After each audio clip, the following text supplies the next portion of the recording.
No. You're thinking of something else. It's like a popular. I don't think it started as drunk food. It is drunk food, but like it's a popular thing in like Western New York where, Yeah, it was like invented in yeah, like Rochester. yeah, in Rochester, yeah. Though is Nick, yeah, Nick Tahoe's is in Rochester. Yes. That's the reputed restaurant that created it. Basically, it's a bunch of different foods thrown together with the classic core ingredients being like baked beans, mac salad, choice of red hot or white hot. Those are like sausages. And home fries. Yes, that's like the It's all just classic. put That's like, together in like a but glob on a plate. yeah, in a glob, and it's delicious. But like, depending where you go, you can like mix and match and substitute different ingredients in. So like, I usually went with like instead of home fries, I did curly fries. Instead of mac Yeah. salad, I did like mac and cheese. Ooh.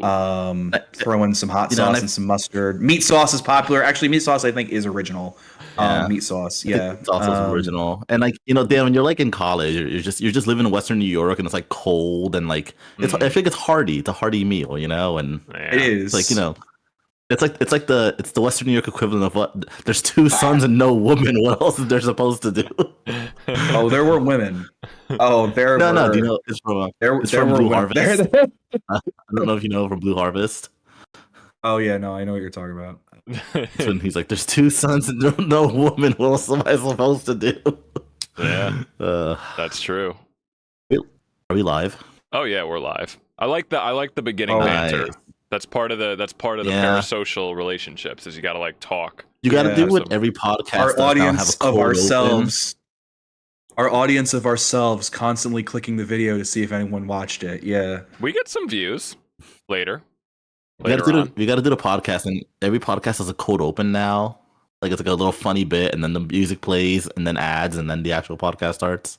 Oh yeah. Yeah, it's a Kills thing. me. That's one of the main reasons why I do trailer reactions on my channel. I mean, they are fun. I do enjoy them, but that's what is like driving the views to my channel is doing Like the to trailer. please daddy algorithm. Yeah. So, Yeah. but what are you I'm- drinking, Dean?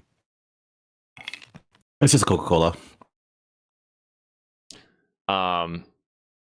Cool. All right. So I guess we should get started. This is like a movie club discussion thing. Yeah, Romerson's Right. melting, so we should probably. He looks so tired. Yeah, I know He you look is so melting. tired. I feel so bad. Oh, they changed my Typhus is the schedule. They changed my schedule. So like normally when we used to when we do these on Thursdays, that's like a work at home day for me. So I'm all refreshed by the time you see me. But like no matter when we do it, it's usually an office day now. Because like Thursday's an office day now, and Monday. Well, if we did it Monday, then I would be fine. But it's Wednesday, and I'm tired. No, So I God. was Wait, you no from longer the work from office. home, or just Mondays now? No, I do work from home. It's just like the days are different that I work from home. Oh, I was okay. gonna say, is your office following the trends now of everyone go back to the office? We have to save capitalism. No. Ours is the other way around because my job is non-mayoral control. So we didn't have to listen to Adam's executive order when he took office. Because it was different because our job was like casually dox themselves. because they were. There's only 3 agencies like this. No, but anyway, yeah, no, yeah, because a lot of the people in charge were they took the position that the hybrid work schedule was good, and as long as we were productive, they wanted to keep it because everyone liked it. Everyone like up and down the ladder thought it worked well for their lives, and so the executive kind of took the tack of like, well, as long as the board doesn't question it, we're gonna keep doing it, and so that's how it's worked out ever since. Word. The schedules just got rejiggered because they decided to make Thursday the day that everyone had to be in the office, whereas it used to be always Wednesday was the day that everyone was in the office. So I lost my Thursday and traded it for Monday. Basically, is what happened. Got you. All right. All right, cool. So, All right, Dan, you wanna everyone. introduce Welcome the pod. Welcome to Eyes Wide Watch Club. If you're new here, this is a monthly movie club where we recommend every movie every month and we talk about it because we're big fat nerd cinephiles. Yup. All right. Am I a cinephile? Or whatever. Yeah, sure. Why not? Gene, you saw Mhm. 3 movies this year. That's the bare require. Have I? Who am I to gatekeep? I saw Raiders of the Lost Ark. I saw the movie we picked. I watched a third movie. You saw. I'll get to one. You Anyway. saw all the Mad Max movies, so now you can understand why I'm like listening. I'm seeing all the clips of Mel Gibson on Rogan saying he doesn't believe in evolution and saying all this. Oh, listen. And I'm like, He is my problematic king, so I'm it's like- okay. I watched them. I didn't know he Guys. was in Signs. I have to watch Signs now. Guys, we have to do an episode on like the Passion of Jesus Christ or whatever his like Oh, please. freak Can we show please? religious movie We- he made we- 20 years ago with Jim Caviezel. We should do it as like an Easter special episode. Who has when is Easter? Is that March or April? It's in April, I think. Dan, you're white. When's Easter? I don't know. I don't know. I genuinely don't know. Gene, you're from the Catholic world. You tell us when Easter is. I really am. I used to go to church. I grew up very, very religiously. April 20th.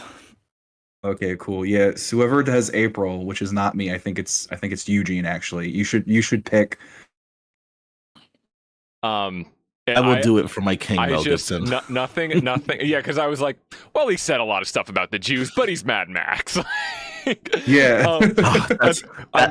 That's really where I am. I'm like, yeah, but he's also. Well, that's the part of why warrior. that movie is controversial. It's controversial for many reasons, but that movie Right. is controversial because it's kind of like the Jews killed Jesus. Ah. I never. It was so perfect. It was so perfect. The Rogan clip. I didn't listen to it, but I just watched the clips, and he goes, so like, what do you think about evolution? And the camera just cuts to Mel Gibson, and he's just like, eh. Oh my He's God. so nuts. It's It wild. was so perfect. We can talk about All right, yeah. Mel Gibson later. My favorite subject, Mel Gibson. Okay. But yeah, so we for the month of January, it was Gene's pick. So Gene picked Children of Men from 2006, but I will let Gene go ahead and introduce the movie and tell us a little bit about it and why'd you pick it and so on and so forth. Okay. Check out boys and girls and dems and they thems. Children of Men is a 2006 movie based on a book. So it was directed and co-written actually by Alfonso Cuarón, who is a Mexican filmmaker, very near and dear to my heart. He is so he notably, I'm assuming just like popular wise, like people would recognize him from The Prisoner of Azkaban. And then more like indie nerds would know him from Y Tu Mamá También, which stars a very young Diego Luna and Gael Garcia Bernal. But yeah, so I love Gravity like a lot, and I loved Roma. Gravity's great. And that's so good. And I just realized, like, I've seen Mi Tu Mamá También to Roma, Roma, whatever.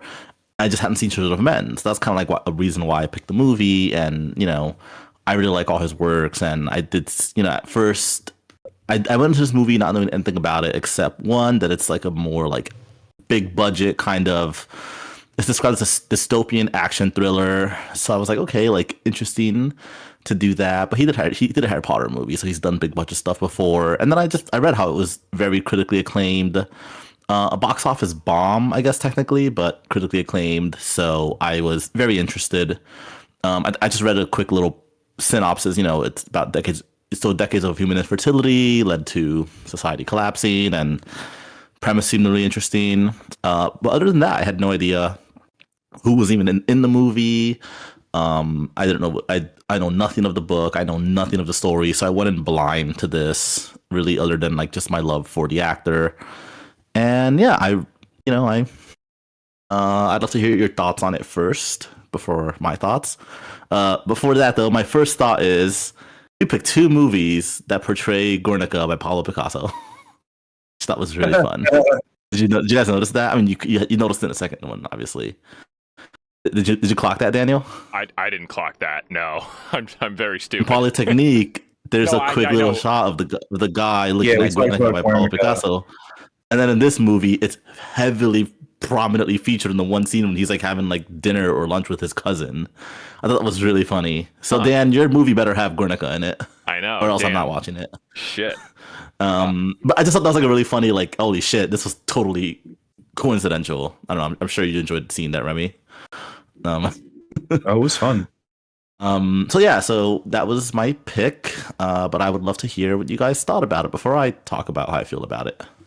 So I don't know. Who wants to go first? I can go first. And you gotta go. Yeah. So no. So yeah. I think we mentioned before in the last episode. I always get Alfonso Cuarón and Iñárritu. Iñárritu, yeah. That did. Iñárritu, yeah. That yeah. did. You're trying your best, Dan. I appreciate it. That did The Revenant. I get them mixed up all the time. And Birdman. He's a racist, and because I'm racist, and I try to remember which one did the Harry Potter movie. That's why I always try to differentiate. And when I look at Cuarón's filmography, I didn't really realize that he really hasn't made that many movies.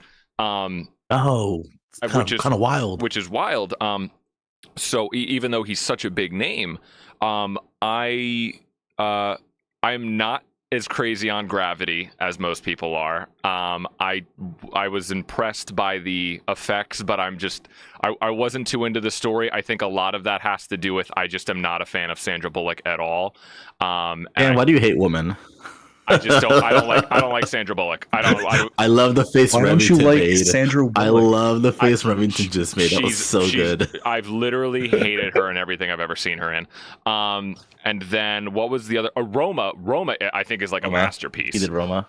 Roma, when it first came out, oh my god, on Netflix, it like made me cry. I was like, this is such a beautiful movie. All the extras, everything. But yeah, so I didn't realize that I haven't seen. I mean, I'm sure I've seen the Harry Potter movie, but yeah, I wasn't familiar with any of his other movies.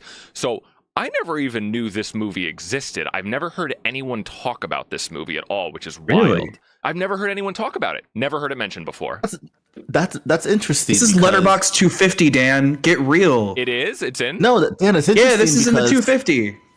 Dan, the scene where they're in the car and they get attacked by the mob with the dirt bike, like I've seen that shot on Twitter a lot because people talk about how great of a oneer it is. Okay, and this movie has a lot of oneers, but we'll get to that. I've seen that, I've seen that shot on Twitter before, that whole sequence, and just because people just raving about like no one does like Cuarón and all the production that went into just doing that scene. I'm sure Remy knows about it, with like the way they had the car and the people in the seats, and so I'm just really interested. You've never heard about it, because even I've heard like I haven't heard people talk about this movie as much as other movies, but I've heard about it too. Yeah, no, I was shocked. I heard about it. Never heard. I don't know. I've just never heard it. Never even knew it existed. Never seen the car scene. So anyway, so I had no idea. I put it on. Guys, this is one of the greatest things I've ever seen. I was like, what the fuck? This movie's amazing. But just from, and I shouldn't have expected anything less after seeing Roma and his use of extras, but this is even like as a like an action dystopian from I am such a big, you've heard me rant about how much I appreciate locations, and I'm so into like environments and how they're created, and holy fuck, this movie was like on steroids for me the entire time. I couldn't believe, I was like, how have I never heard of this movie before? This is literally one of the greatest things. Story aside, we'll get into the story, but just everything about the production completely blew me away from start to finish. Yeah, I thought it was absolutely fucking amazing. I went back and watched so many scenes and so many sequences. And yeah, like just I'm always like, holy fuck, they're not cutting. This is one take. Yeah. A lot of oneers. Which again makes sense because Cuarón did that a lot with Roma. That was what made a lot of Roma so impressive. And his use of extras, just so many extras. But yeah, no, dude, this was an adrenaline rush of a movie. I'm so happy I went in cold and I had no idea what to expect, because yeah, when that car scene happened, I was like, how the fuck are they doing this? And I'm like, I know he's not using CGI. This is real. I was like, how is he doing this? But yeah, dude, this was fucking awesome. It blew me away. I thought it was fucking a masterpiece. But I love when I have Dan watch a movie and he loves it. Like when I had him watch Snatched. Yeah. Like, and you loved it.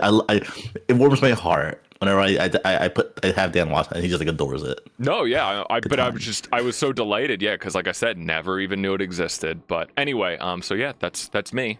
But Yeah. All right, What Remy. I liked this movie. Made me realize how much I miss Michael Caine in things. Yeah. Is he He's retired from retired? Is he acting done? now. Is he done? Yeah, he's done, retired. right? He's Yeah. retired from acting. Yeah, he retired a couple years ago. That's why he's not in like Oppenheimer, because you know Chris Nolan would have put him in Oppenheimer if he had. Oh a yeah, chance, for you know? sure. he'll find a way. He'll find a way. He's 91. Wow. Okay. Yeah. Yes, but yeah, I loved him in this. Let's go, Oh, he's so amigo. good. Like yeah. Yeah. No, it's a really great movie. I loved all the art references. I loved all the biblical references. Oh I yeah. loved all the Fun. cool one takes. Yeah, it was really cool. I'd always wanted to see this movie. I actually had, unlike Dan, I had heard of this before. It is Letterboxd 250. I don't think I first heard about it from Letterboxd. I've always known who Alfonso Cuarón is, because I was like a dumb little Harry Potter nerd when I was like little, so I knew about him directing Prisoner of Azkaban, and then I knew he was supposed to be some good director. So I just always knew about what his filmography was. But I'd always wanted to see this, so yeah, this was a solid pick, Gene. Yeah. What did you That's me. watch of his after Harry Potter? Like that, like do you remember? Gravity. Okay. Yeah. But I haven't And seen you're- anything else of his. Yeah.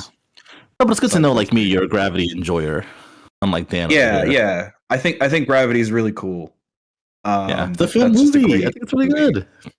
Yeah. It's Shit, it's every a time- tight 80 minutes or 90 minutes, something like It's that. a tight movie. Yeah. You get so much Clooney's out of in it, it. like, because it's like so Yeah. intense. Yeah. Clooney's in it, and Clooney's great. Unless Dan hates Clooney too, apparently. No, I love You're a George Clooney hater? No, I love Clooney. No, I was annoyed by his character in that movie. I kind of understood the whole shtick of him, like, I'm going to be really calm and like collective in this very stressful situation. I get it. Yes, and that was just in the whole movie. Anyway, yeah, but okay, so this is your second other Cuarón movie, or third after Harry Potter. Third. Okay, cool. So Well, they have. I have not seen on Roma. Netflix, and we could watch Roma together. We could do that. Yeah. Like a I do movie need to see Y Tu Mama 1970s Tambien. Mexico. Yeah, well, what it's a fun one. about you, Gene? How was your experience? Oh no, so I loved it as well. It was, for me, it was very much like so the beginning, it's kind of like a slow burn. It's kind of slow at the start. So I'm sitting there thinking, like, okay, like, once you start to see it come together, like, oh, okay, he has to escort the girl, like The Last of Us, kind of. And I'm kind of sitting there thinking, like, like, okay, like, when is the shoe gonna drop? And then it drops. And I'm like, oh, okay, there we go. Oh my god, when they were driving and then all of a sudden that like burning vehicle gets like Yeah. thrown down into the road and all those people come out of nowhere, I was like, what the fuck is going on? I was like, rewinded, watched it. I It's watched it 13 times. I kept rewinding and kept It's watching kind it. of because it's kind of a slow burn. It's just like kind of building up, and so Miriam tried watching it with me, but she fell asleep because she always does. Like, she fell asleep like even before like Julianne Moore's character, like, they kidnap him for a hot second. Like, she was out. But in the beginning, like, they're doing all this stuff, like, all the illegal immigrants are deported and they're all rounded up in cages. I turned to Miriam and I go, this is what's gonna happen to us starting Monday. This is our reality now, Miriam. Because Monday is inauguration day, and It is inauguration day. She just made a face like, and I'm watching this and I'm like, oh fuck, strangely topical, huh? With the cages, and I'm like, did Trump watch this movie? Did like Stephen Miller watch this movie and just think like, that's a good idea? Like Remy, did you think this too? Like, did anyone else just think like, oh fuck, this is kind of topical? And I mean, Remy, I'm sure you noticed it. Like, this was made 2006, so I found a lot of like Iraq War parallels, and there was a notable border crisis during the Bush administration as well. So I'm sure Cuarón's whole thing was more of that, and he's also Mexican. Cuarón hated so Bush. Oh, I'm sure he did. Yeah, he hated Bush and he hated the War on Terror. In fact, like that's like a big part of why he made Prisoner of Azkaban the way he did. Is that he The giant sign that says Homeland Hated. Security. Yeah, yeah. But Um, fun Harry Potter fact. Wait, what happened? That's that. Oh. Would you say that?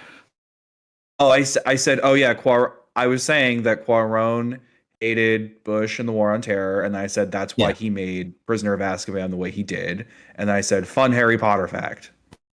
Wait, in what regard?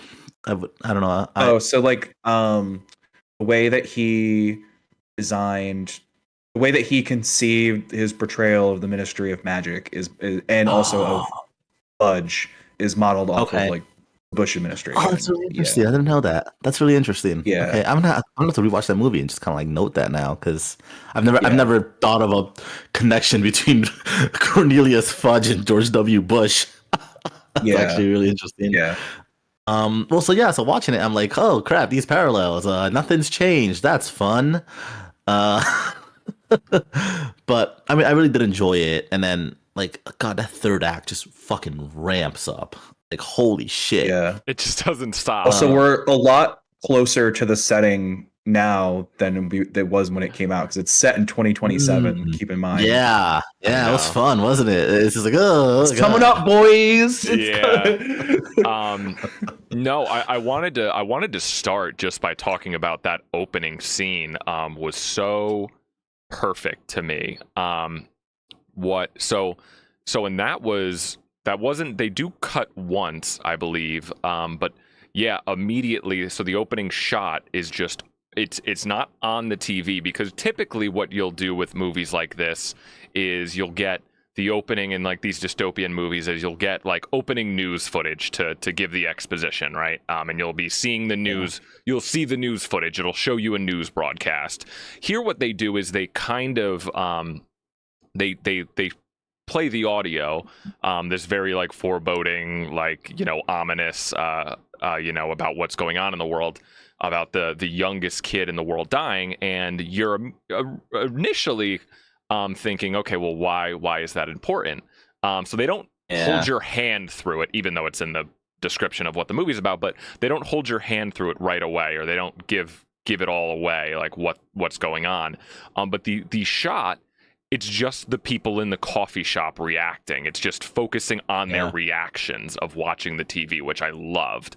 And then enter Clive Owen, into the shop, and then there's like one cut, but then they follow him out, all one take, handheld camera.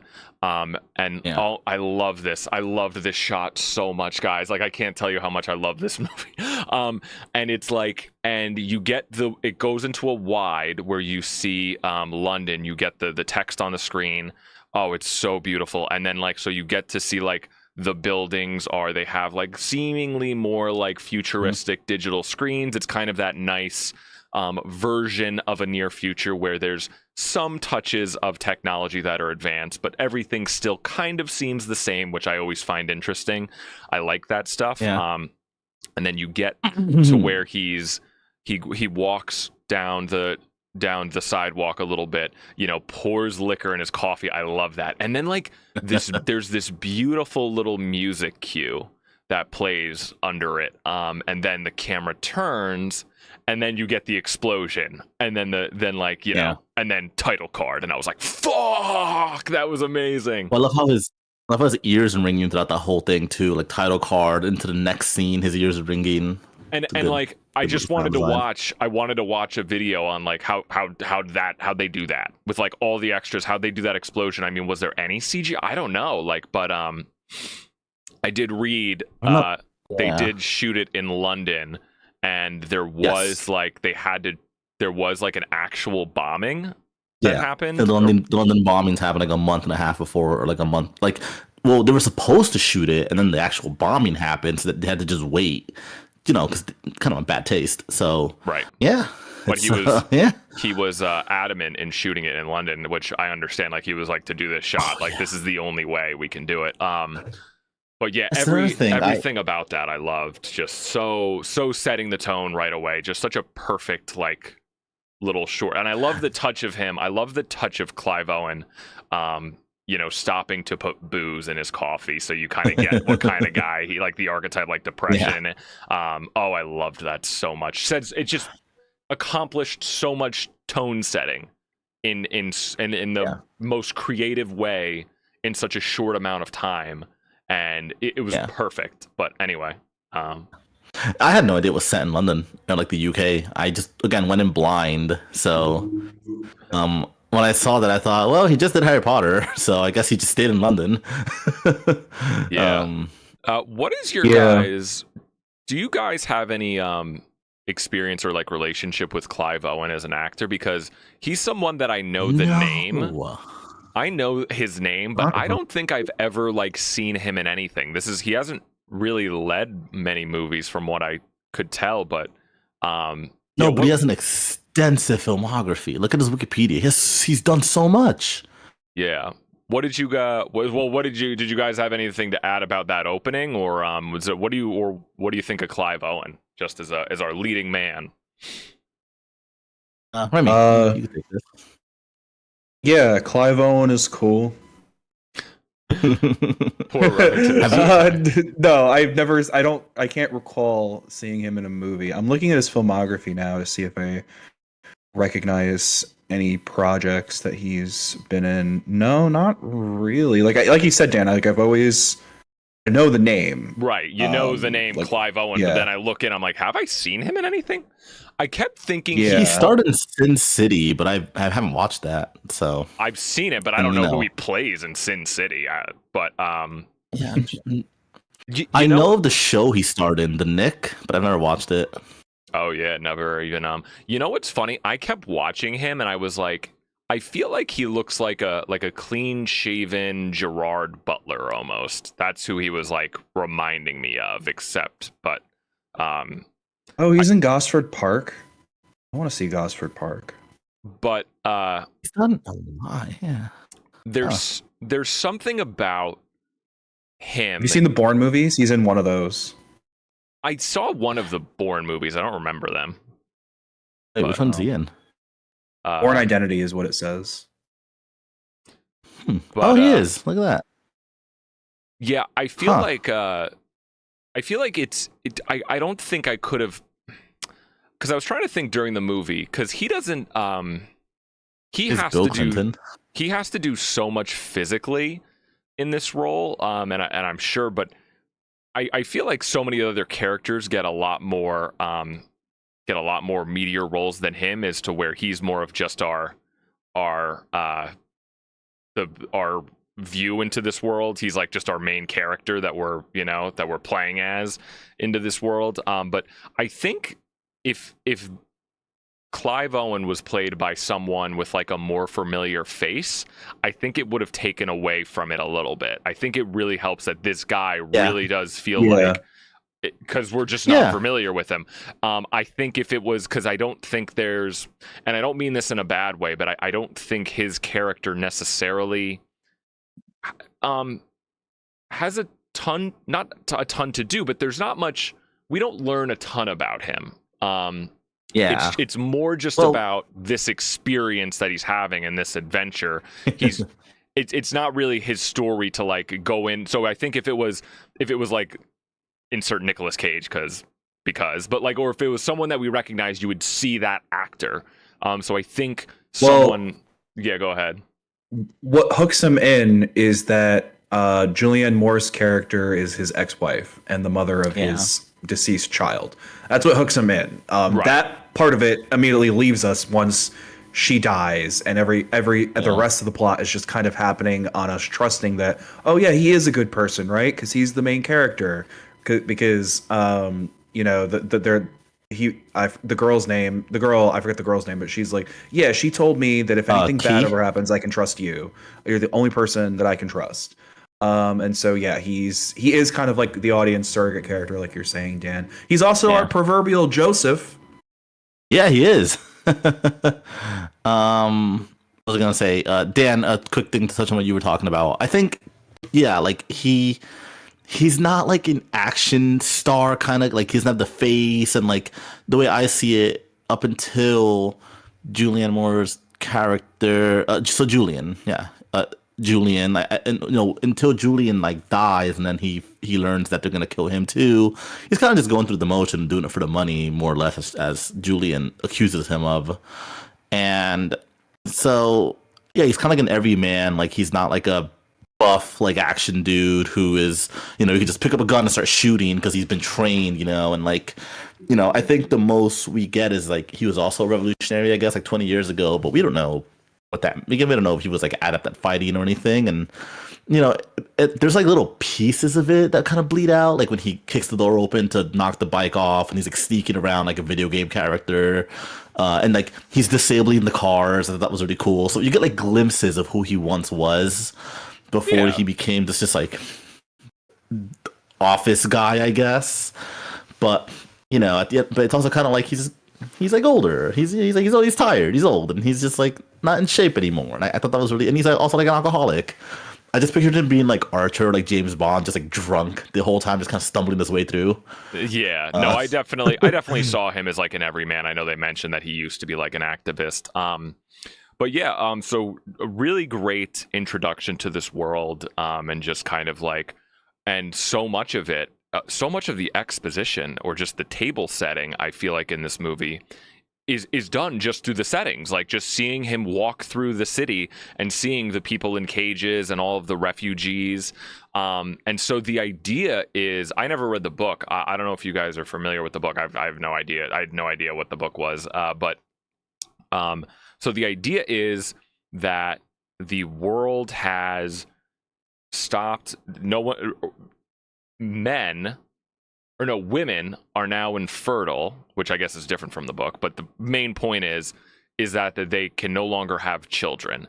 So the world is basically, the population's dying, and I guess for whatever reason, it's never really explored.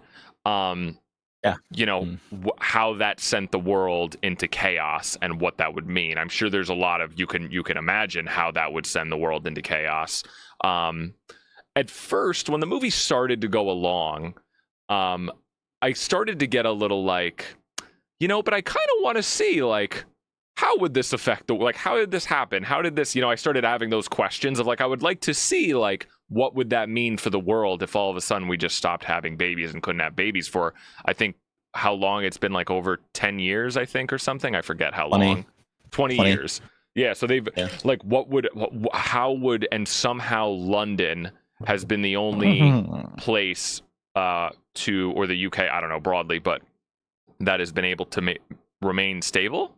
And the rest of the world, literally the entire rest of the world, it sounded like is all unstable. So London, Australia's just Mad Max. yeah, it's Mad Max. But we're in Mad Max times now. Yeah. So initially, when the movie was going along and we started learning more, I'm starting to think like, oh, I kind of want to like learn more about this world. But then when we get like all of these long take sequences of everything going on, I fully clicked in to Cuarón's wavelength, and I was thinking to myself, okay, now I get it. It doesn't matter. It doesn't matter. It's not about any of that. Like, it's just about, here's what's happening. Here's the stakes. Here's what's. It's kind of almost like an action movie approach in that perspective. Like, you know what I mean? Because when you get these kind of big grand setups and big ideas, I want to know what that world's more like. But he's establishing the world so well just with what he's showing us. Like, and I think I read a quote from him, but addressing that, like, people wanted to know, why did people become infertile, and he all but said in whatever interview he was in with that, that's not what the movie's about. It's not about that. It doesn't matter why they became infertile. Yeah, exactly. So, he's not trying to portray that. As the scenes went along, and just being so in awe of all of the directing and the set designs and the all of the detail in everything. I'm just picturing the logistics for every shot. I was just like, no, I get it. No, it's about just this one story and this one mission. So yeah, I was on his wavelength with that. But then we get introduced to Michael Caine's character. What'd you guys think of Michael Caine's character in this? I love how he's just John Lennon, basically. He based it off of John Lennon, right? That was, I think I read that. Yeah, I didn't know Michael Caine and John Lennon were friends, but I guess Caine is old enough. So I thought that was really good. Yeah, he was a fun character. Adds kind of like a little bit of comedy to a very bleak movie in a lot of ways, which was necessary. I like this movie does the very well of like as the movie goes on, you're losing people of like the party, or like losing like kind of like a video game in a lot of ways, like the safe house, and then you lose Miriam later on. Like, I thought that was done really well, and you're gaining new allies, but losing the allies along the way because you kind of have to. And I thought it was fun. Yeah, I did not think they were going to kill off Julianne Moore so quickly. Yeah, we'll get to like, that. What? I was like, that was fucking. One thing about Michael Caine's character, I fully thought they were gonna do a thing where like once his wife sees like Key that's pregnant, she was gonna like say something. I just feel like other movies would have done that, but they didn't do that. Like, 'cause that's that's what that's not her character's purpose. Her character's purpose is like, no, this is like they show like the news articles that she was like tortured by the government to a point where she's just catatonic now. That's a good point, because like part of what the movie is saying is like, yeah, you can read into this like a Christ allegory here, but the movie is also saying like no, it's also just a baby, and like everyone else is is adding the significance to it, but it's actually just a regular baby. So there's no faith healing going on here. There's no magical North Star guiding us to the manger. It is just a baby, and everyone is like imputing this meaning that's causing all of this violence and chaos and carnage.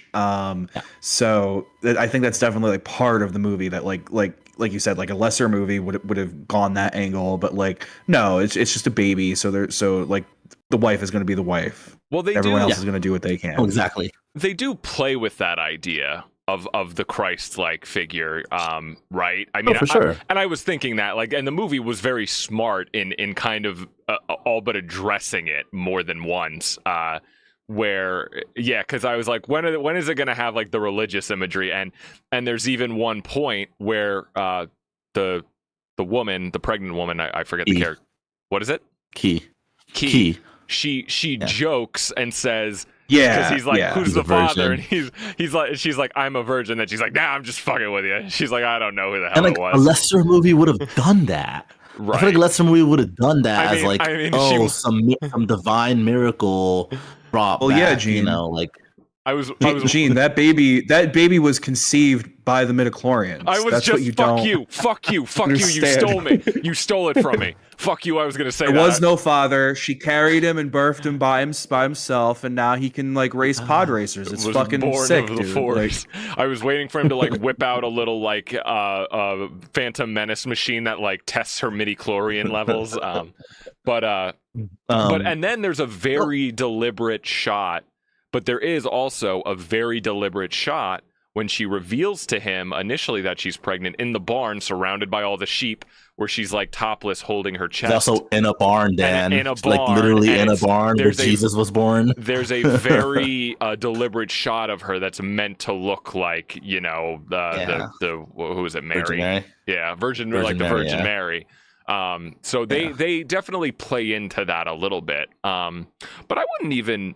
Yeah, I wouldn't even dismiss it so much as like it's just a baby, or I mean, like, I'm not a religious person, but I think it is like maybe just saying that that birthing sequence was so intense, and I think it was also a winner. Yeah, and I think they did some. I don't think there was a lot of CGI used in that. There was a whole thing about that. It was like prosthetic legs, and the baby was CGI, but it was okay. Yeah. But I think you could tell it looked like a little off when it came out of the birth canal, so to speak. It was like, oh, that's interesting. Yeah, I think there was something. I think there is like meant to be just this. Maybe not religious, but like kind of the beauty of life kind of thing. I think that's in there if you want to take it like that way. But I do get what you mean. Yeah, I think it does poke fun almost at the religious faith aspects of it. I thought. I mean, yeah.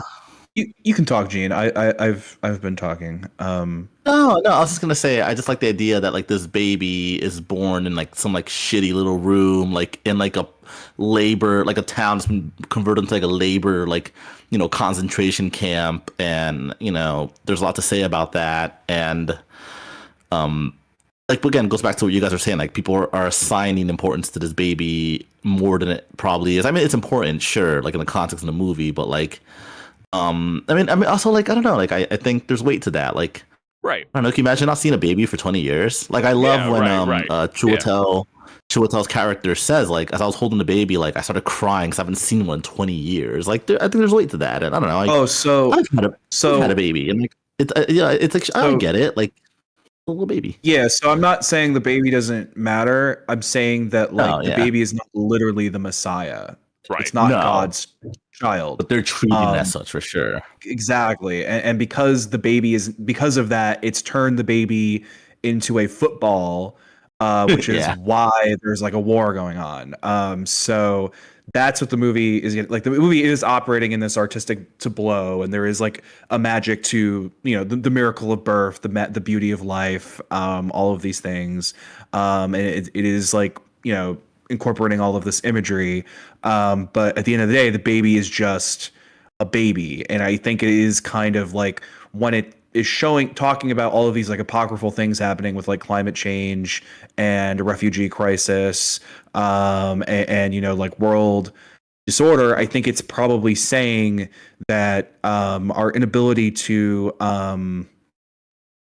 like look at our fellow humans and engage people with like the significance that we ourselves bring as ourselves is part of why all of these crises happened. And so, for sure. Like, which is also Christian like, because it's kind of like, forgive them, Father, for they know not what they do, right? So like yes, there is additional layers there, but that's what I'm getting at. They still have to fix the problem, even though this baby might exist. They still have to do something. That's why the whole plot is like you have to get to the secret institute, to go and do something about this baby. It's not just like, oh, the baby is born and the stars have aligned, right? No, and it's demonstrated literally when after they're all like they exit the building and all the soldiers and everyone's looking at this baby, and then a rocket flies out of the window and everyone just goes back to killing each other. Was almost like a it's like right there. There was like almost it's so comedy timing. Dude, I thought it was so funny. Yeah. Like that drives the point where we just said at home. Like they immediately forget to like wait back to our regularly scheduled killing each other. Right. It's meant to be.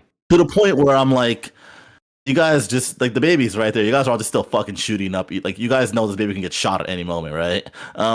You know what was interesting? Where I'm kind of jumping around a little bit, but what I was thinking during this movie, and just drooling over all of the set design and the locations. My God, you would have thought he shot this in Gaza, like for legit. But I was very topical, Dan. To drive the point home. The war is not fun. But no, I was thinking to myself, entire people to your rules, not fun. I think you mentioned it, Remington. I looked this up. Children of Men, that's a reference to a Bible verse, I believe. Yeah. Yes. Yeah, it is. So yeah, that's definitely in there. But yeah, I was kind of having this thought in my head of, what is Cuarón? What is he trying to say with this movie? Or because what I thought was interesting and I was waiting for this, but this didn't really happen in the movie, which I thought was interesting. When the characters got time to talk, especially when they had that little downtime when they were like rendezvousing in Michael Caine's house, I was waiting for there to be like some sort of philosophical conversations about what was going on. I was waiting for like some So not really. I couldn't really remember anything. Like there was just one. He's talking about Dylan. Refresh my memory. What was that? He tells the story about how Julian and Theo met, and then he explains, then they had a baby, and he's like the baby had little feet, little whatever, and little lungs, and then the flu pandemic hits in 2008, and Dylan died from the flu, and he explains like it's just that's just fate. Like, like I forgot what the wording is. I mean, do you remember? He explains like, like it was fate. It was like it's kind of like a positive fate that Julian and Theo met in this like activist like rally by happenstance. But then the other side of that is just bad fate that they lost their son from a flu pandemic. Like he's kind of like, he's like, that it just happened. Like that's what happens sometimes. Yeah, I guess it didn't really, I don't know. I guess it just didn't really communicate. Like usually I feel like in movies, there's some sort of dialogue about the current situation that they're in that like, I don't know. Like what does it mean that this is the first, like just kind of pointing toward the themes a little bit of what the movie's trying to say, if you guys get what I'm saying. The closest thing now I'm remembering, there was something close to that when initially Clive Owen met with his cousin, I believe, who was rich, that got him the transit papers. They did have that moment where they look out to like, I don't know, all of his factories or whatever the hell he owned, where there's the big pig balloon. Great looking shot. And Clive Owen did say something to the effect of, what's the point of doing all of this when there's going to be no one left to admire it, in however many years. Yeah. So that was like the closest thing we got to, exploring some philosophical conversations of what does it mean that no one is being born, or what does it mean that, you know what I mean? But I think yeah, overall, I get what you're saying. I think there's bits and pieces, you can kind of take from it a lot of different things.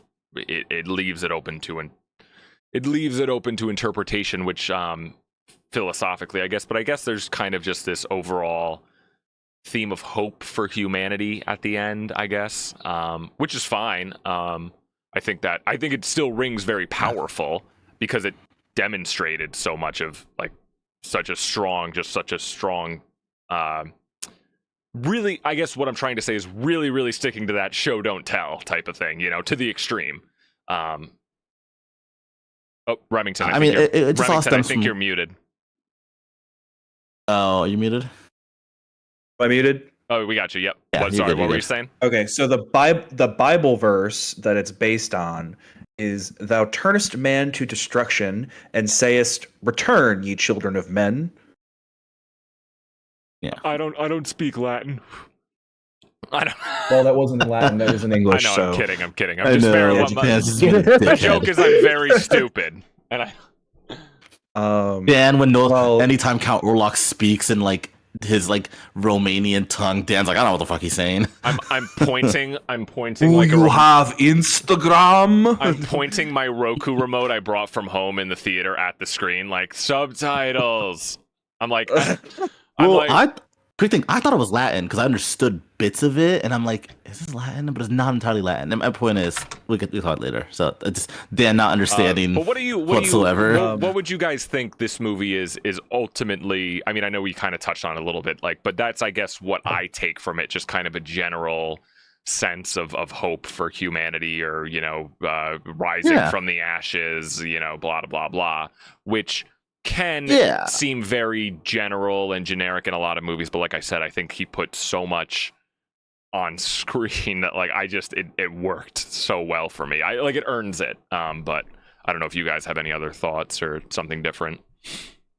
I like the way Cuarón himself puts it, but I mean, Remington, you can address Dan's question, I guess, first. I mean, to me, I think it's fine that it's more show rather than tell. I think it makes it a better movie, actually. It makes it much more interesting to like sit and like puzzle through, because I don't think it has like nothing to say. It's not like a cop out at ambiguity, which is the same thing that you and I, Dan, don't really like about Civil War, Alex Garland Civil War. Right. But like I it makes it like a very interesting tableau when it plays with all of these influences, and both in like art and literature, and then also like referencing things that were contemporary to the time, and the way that it has like such immaculate like production design with all these like little details. Like I don't know if you guys saw like all of the like London 2012 Olympics shirts. 2012 Olympics had not happened yet. They knew it was going to be in London because that was already planned.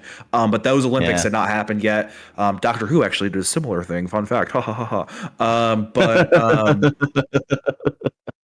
ha. So it has a very clear vision, and it does have a message. Like I do agree that it's hopeful, and I think that it's about it's not necessarily about the journey. It's also about, I mean, it's not necessarily about the destination. It's also about the journey, right? It's about like I agree. The main character becoming more in touch with his humanity, right? Because it starts with him kind of being a soulless, jaded bureaucrat who kind of like put that activist part of his life behind him because he felt like he had lost all of those old fights. And also the death of his child, I imagine probably took a lot out of him, you know, spiritually and psychologically. And then like him suddenly having to like try to get this girl to safety, her and her baby to safety, not just for her, but also for the rest of humanity, and also as a way to honor the late mother of his child. You know, like it takes on all of this significance. So it's about his like evolution as a person, which is also mirrors, well, it goes along with that like hope for humanity that even he, the soulless bureaucrat, mindlessly pushing the buttons that leading to a lot of this terror, can wake up and do something good for humanity. Even though like, you know, humanity it's always like two steps forward, one step back, right? Like all the soldiers stop fighting when they hear about the baby and are immediately taken. You think, oh, is this kind of like Christmas Day during World War I where they all stopped and celebrated like the Christmas truce, and then it's like oh, it is like the Christmas truce, they went right back to fighting, you know? So like so immediately after. So it's I think it makes it for a more interesting movie is what I will say. Yeah, that's really well said. And I agree, and I'm not trying to say it took anything away from me. I guess I'm just so used to, I'm waiting for like someone to have like some sort of philosophical like conversations about what's going on in their current situation. But just like, or much like how there's so little exposition, right? It's all just kind of on the screen for you to pick apart, and the use of all of that, just such intense journey that we're taking on through so many insane sequences, and just, oh my God, when it went to the third act, I was like, God, I came like 3 times already. Like, God, I'm tired. You're still going. You're still going. I was like, Jesus, he's got a whole city set up. I'm gonna go on for you guys are gonna listen to me gush about this movie. Yeah, so no, but I agree, Remington. Yeah, I think it earns that. I think on paper, a lesser movie, everything you just said could ring so hollow in such a similar movie like that was not done this well. Something like a Civil War, right? Where it's just like, oh no, you take from it what you will. So I'm glad you said that. No, I'm glad you said that because Cuarón, like I guess like he kind of wanted the audience to come to their own conclusions about the end of the movie, and his quote is, you know, we wanted the end to be a glimpse of a possibility of hope for the audience to invest their own sense of hope into that ending. So if you're a hopeful person, you'll see a lot of hope, and if you're a bleak person, you'll see a complete hopelessness at the end. And I don't know, I kind of disagree with him. I think he imbued the movie with a lot of hope, especially with the ship is named Tomorrow. It's the Human Project. It's kind of like, you know, everyone's trying to catch, you know, seems to like retrieve the baby for their own ulterior means and motives. Like Sid, you know, wants to turn it in for like the prize, but you know, we don't really know about the Human Project. But even the name, and it sounds like they have a noble goal in mind. And you know, we see the ship like see them, and I thought Theo died at the end, but Wiki says he's just unconscious. I don't know. I think at least, and then, you know, you hear the children like at the playground playing like as the credits roll. So I felt Cuarón ended it on a more positive note, and I that was my takeaway versus what he said anyway. But I don't know. Like I do think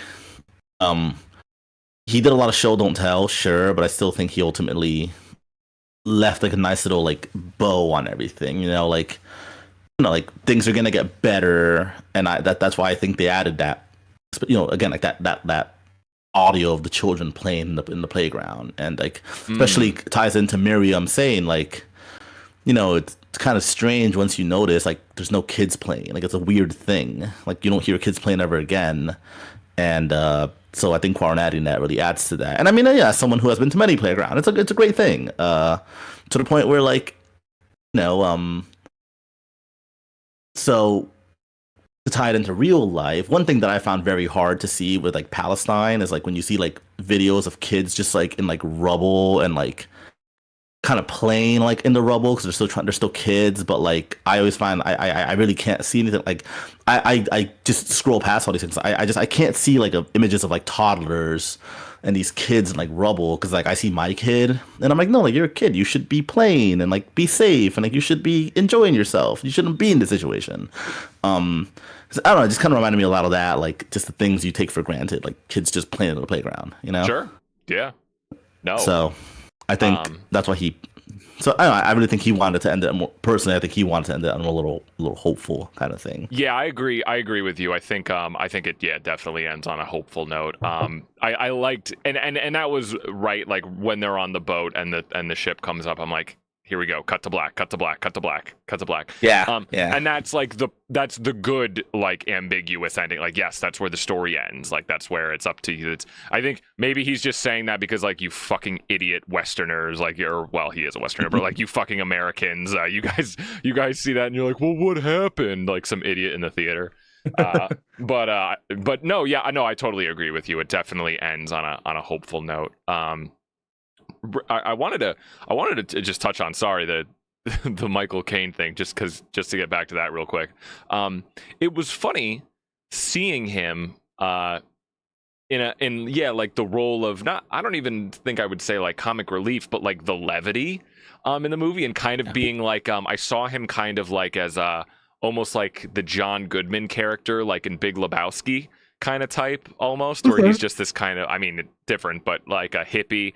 And I thought, I've seen Michael Caine in other movies that were not directed by Christopher Nolan. I know he can play things other than the prim and proper butler, I thought to myself, that was an interesting casting choice, Michael Caine, for a role like that, don't you think? I mean, I loved it, but I think he worked so well, but yeah, I don't know. It was jarring at first. I was like, oh, Michael Caine's doing this. I've never seen him do this before.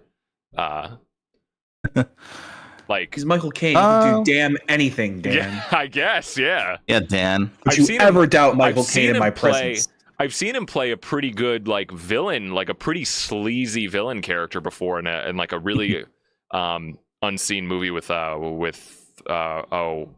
Nicholson called Blood and Wine, and he plays like a really like skeezy, sleazy, like shitty character in that movie. So I've seen Michael Caine do other things, but the first time like him doing like the air guitar to like Death Grips music or some shit, I was thinking, he's really pulling this off, isn't he? I've seen him play a miserly businessman in an obscure classic known as Muppets Christmas Carol. Oh yeah, that's right. Forgot about that one. He had fun in the role. I really think he did, and he did. I think that also. Yeah. I mean, he's like I'm saying, he can do anything, but I think this helps that he seems to really enjoy himself in the role, and it seems like one of those things where he probably read the script and is like, yeah, like that's what I want to play. This looks fun. I'm going to do it. Yeah. So as we know, that always. I mean, that always elevates a performance. Right. No, so good. There was also a funny line, just a little bit of a glimpse into the world, which I thought was interesting. There was a line when they're going to his house, and they say something about they mention about the dating scene, and they're talking about dating women and how it's different now. And he does mention something like, like how people are becoming more religious now, or like, is this one worship this thing or that thing? So there is this like how would religion affect like the end of the world? How many people would go to some sort of religious or cult or even probably a ton. I mean, The Handmaid's Tale is all about that, right? But there was this when they did the thing, right, where they go to his house.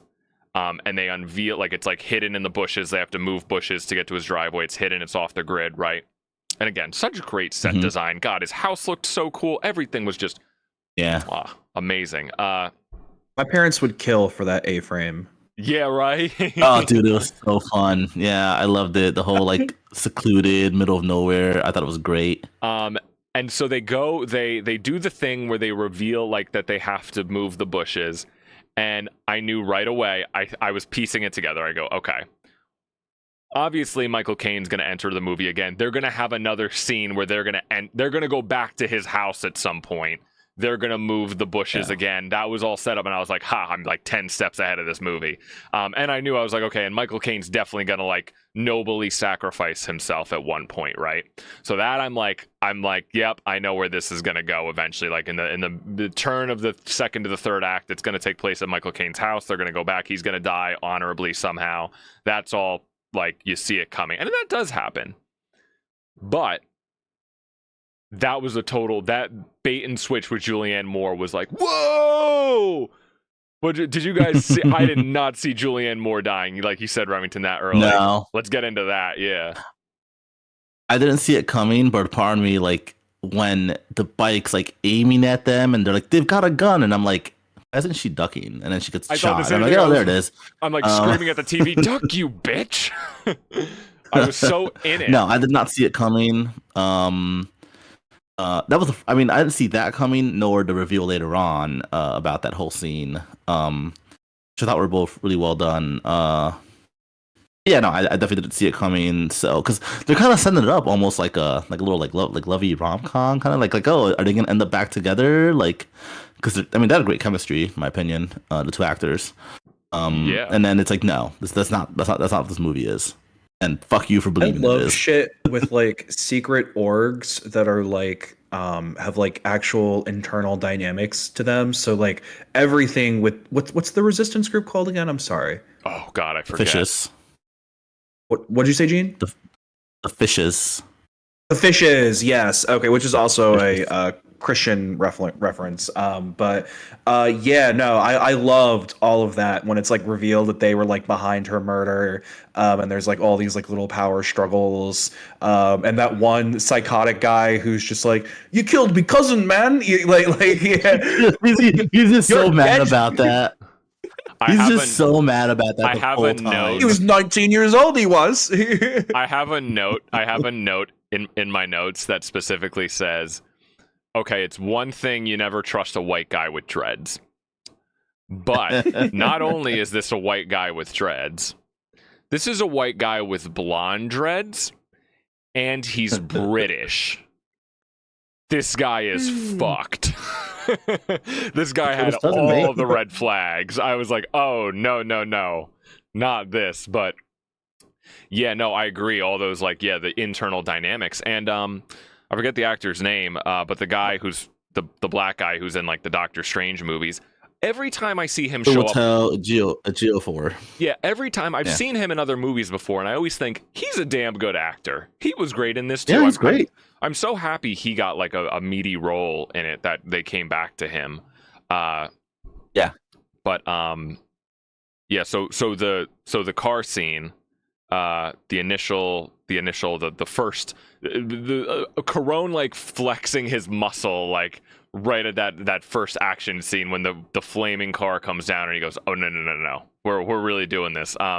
So I actually looked up a YouTube video because I thought to myself, I have to see how they did this scene. Oh yeah, so you saw the whole thing with the did you? Yeah, did you watch it too? I haven't watched it, but I read about it. So if you on YouTube, you can find someone uploaded like a rip, like a really shitty quality rip from the DVD from 2006 or something, and it was clearly like one of those behind the scenes special features. And it was like a little featurette on how they did that sequence. So they had to. So oh my god, you got to watch the sequence. So they had to completely. So that the car is. They had to basically put. You know how you can see, I'm trying to think, I don't know, like there was this whole big thing on the roof of the car Like you ever Okay. see how some pickup trucks can have like little camper attachments to them? It's really Yes. really specific, but like yeah, it's kind of like that. Like there was like a whole thing on top of the car, like this whole little compartment where they had a rig in. So they had a camera that was dangling down inside the car and gave them like full range of motion. And the car was so rigged so they weren't even driving the car. They had like a go-kart attached to the front of the car that was actually controlling the car. It was like this insane, no one ever did anything like it before. So they had this camera that was like in the car with them because they had to get a full range of motion. They had to go from the front to the back. They had to look at everyone's faces. I was so in awe fucking watching this. And yeah, all the people, real stunt people, and he didn't want to use green screen. He's, because I was watching it. I'm like, there's definitely no green screen. If this is CGI, if there's CGI in the background, there's just cuts. There's just hidden cuts and like they splice footage together. Yeah, I think I did see that. Yeah, it was they did cheat a little bit, but no, it was. Yeah, you have to. Well, yeah, but it was so breathtaking. And yeah, so like I said, I watched it like 30 times. And yeah, just I was not ready for Julianne Moore to go out that quick because yeah, she was set up as like, oh, she's going to be the fun leader of the pack, of this underground org, and yeah, so I was not expecting that at all. I'm like, oh, she's dead. Oh, so we're doing this. But So Dan, go ahead. you were saying earlier how you were like, yeah, every time I see Chiwetel Ejiofor and stuff, like he's such a good actor. I never get to see him. He's always in like these little things. And so of course, Dan, You're about to call me out. where he did have a meaty role. He did have a meaty role in. What did he have? Very well-known movie. What did he have a meaty role in? He's Solomon Northrop in 12 Years a Slave.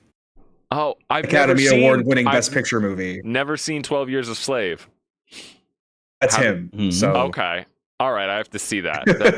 That's like probably one of his most famous roles. Okay. As Solomon Northrop. Yeah. Okay. It's a good movie. I watched it recently, actually, so I can't really talk. But I've seen it, and you haven't, so deal with it. Yeah. Also, he's Scar in the Lion King remake. Oh, is he really? Yeah, in the 2019 movie. Yeah, okay. he's the voice of Scar. Oh, I don't remember that. Huh. Well, everyone needs to make a living. But probably paid well. That movie made money. Oh yeah. Yeah, okay, so we got this. So then when they go to the camp of the fishes, the org initially, and we get the whole reveal of Key and all of that stuff. Yeah, what I really, really liked, what I wasn't expecting, like you mentioned, Remington, there's all of the internal struggles of the org and the dynamics and the politics within it. You get a sense of that. Which was all really, really neat. And just a lot of like texture to this world and these characters, just adding to the dynamics.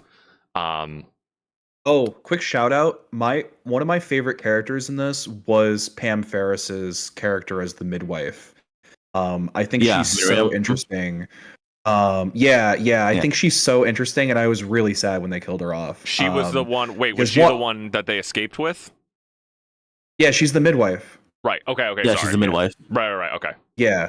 I love Pam Ferris as an actor. She's a great character actress. But like, yeah, her arc of being like one of the last working midwives who kind of like watched the population just like take a big dip in like real time and being like haunted by that to where she wound up joining a terrorist organization, basically committed to trying to like make a better world with what we had left, to like, as Clive Owen's character said, like, you were there at the end and now you'll be here at the beginning. And she didn't quite get to be there at the beginning because she sacrificed herself to protect them. Also the fact that even though she broke with them to get away, she never stopped believing in the ideology of the fishes, because Clive Owen's character is like, I forget what happened, but he was just like, how is that possibly fucking okay? And she's like, it's all part of like a higher plan. Like, she still believes in what they believe in. She just cares about Key more and cares about the baby more than going along with whatever like weird power struggle is going on in there. So like she's like a really interesting character to see. Also, I love Pam Ferris, as I said before. So yeah, quick shout out to her. Yeah, that's a really good point. No, it's like it's so not to but it's almost like a MAGA person. Like she knows that her religion is, or her following is not, she know it's bullshit, but it kind of doesn't matter. But she's still doing, but no, I couldn't agree more. I love when a movie, when it goes in a direction like this, where she was kind of just in the background in the first couple of scenes that she's in. Or she just, I was not expecting her to have that prominent of a role, to where she escapes with them. And you would think that would be the Julianne Moore character. So I thought that was so refreshing and so interesting and nice when just on a other from what you added, just on a script level of, this side character is going to become, I love that, because it's like, no one in this movie is an NPC, right? She looks like, just the way she's presented as the midwife, like she's just kind of just this random goon, right? But she becomes a much more like fleshed out prominent character. So yeah, when they have that whole section of the movie when they're with her, I completely agree. It's and this was her second film with Alfonso Cuarón, because who was she, Gene? Oh, she Marge. She's Aunt Marge, yeah. Yeah, she's Aunt Marge. Oh yeah, look at that. Speaking of Miriam, it's also there's something wrong with the bitch. There's something wrong with the pup. That's her. Oh yeah, no, she's. I mean, I enjoyed the performance. I would love to see her in other stuff. But also like her name is very important biblical name as well. Remy, are you aware of that? Just kind of ties into the whole. You didn't know that? Yeah, she's the So in the Hebrew Bible, she's the daughter. So she's the older sister of Moses. She appears in the book. I guess her first appearance is the Book of Exodus. She's mentioned quite a bit in the Torah. So reading about her story, so she is described as a prophetess when she leads the Israelites in the Song of the Sea after the Pharaoh's army is destroyed at the Yam Suf. Is that Suf? Or the Red Sea, basically. Like she's pretty important in like the Testament as it goes, and I just know that the name Miriam too is quite a bit of importance in a few religions because I've looked up the etymology of my wife's name. There's a lot going on with there. I mean, even the name Thelonia, like it's I'm not too familiar with the biblical origin of it, so I'll look it up real quick. That's what I thought of first, actually. While you look that up, can I just go on a quick little aside? I'm so happy that all of these religious references are just icing on the cake and like Easter eggs for you to discover. Like if you're in the know, you're in the know, and it's not like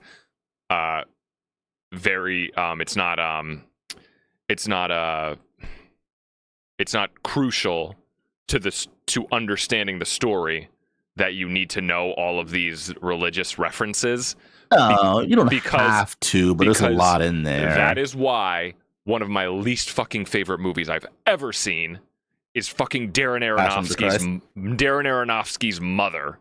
Holy fuck. I hate Mother. That movie sucks my ass so hard. I got like I didn't even know that was religious until I looked it up later. It was like, no, it's not. I'm like, this is why is like, he taking out his? I'm like, what the fuck's her name?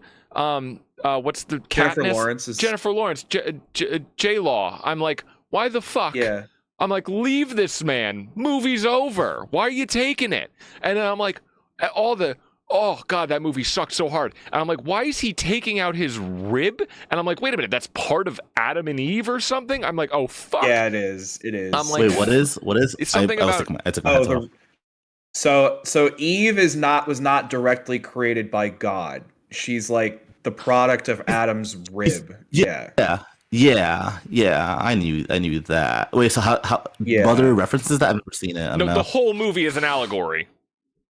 Yeah. It's stupid. Yeah, I hate no, that wouldn't movie. know This it. movie does it better. This No, movie but does It's my it least better. favorite Like, Aronofsky. No, but you have to understand to literally understand the movie. You have to know. you have to know the like the Old entire Testament, movie. New Testament. Yeah, you have to know a bit of But the entire movie makes no sense if you don't view it through that lens. It's fuck Aronofsky's religious ass from Brooklyn. God damn it, have a more. Oh, we should No, watch this movie- Noah. His other religious movie. We should watch Noah. His Noah was biblical fine. epic. Noah was like, I'm Yeah, gonna no, make a this- Marvel movie, but it's from the Bible. That was fine. No, this one's more if you know, you know. I mean, like you see his cousin has saved David.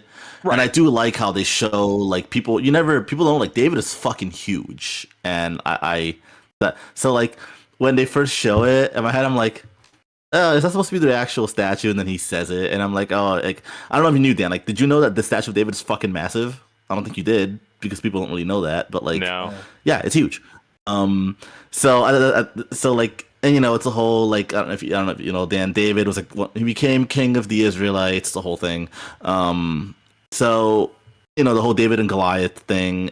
So it's more like if you know, you know, and then with the Guernica painting, Right. you know, it's there like as like fun background stuff. I mean, tons and you know, of a lot of it's more overt. Like obviously, like the barn scene, and there's like I don't know if you noticed, they talk about the cows. So like they're in the barn of all these cows, and you know, all the fertility undertones are there, and a little thing I like how when he's walking into the barn, they tell him like, "Hey, no smoking in the barn." And then you obviously that's why you can't smoke in the barn because she's in there. So yeah, it's more of like a. So it's a lot. It's okay. So okay, here's one thing though. Like the score. Once the baby's born, you get this very like the score gets very like churchy. Like it's really good. yes. And I was actually really happy to learn that that's an original piece. Like I you know when I first heard it, I thought I was like, yeah. Let me. I thought it was just like a older piece of music. No, apparently. Where is it? Apparently, to my understanding, it was a. I do recall what you were what you're talking about in the burst sequence. Yeah. Fragments of a prayer apparently is used as a spiritual motif. Oh, you know, I'm thinking of something else then. Sorry. But that's the piece that's used often. Yeah. So John Taverner's. It's called Fragments of a Prayer. Is used quite a lot in the movie. Along with, I thought it was great that they use in the Court of the Crimson King. That was pretty fun. When did they use that? When he's going to meet his cousin, it's playing when he's like driving in.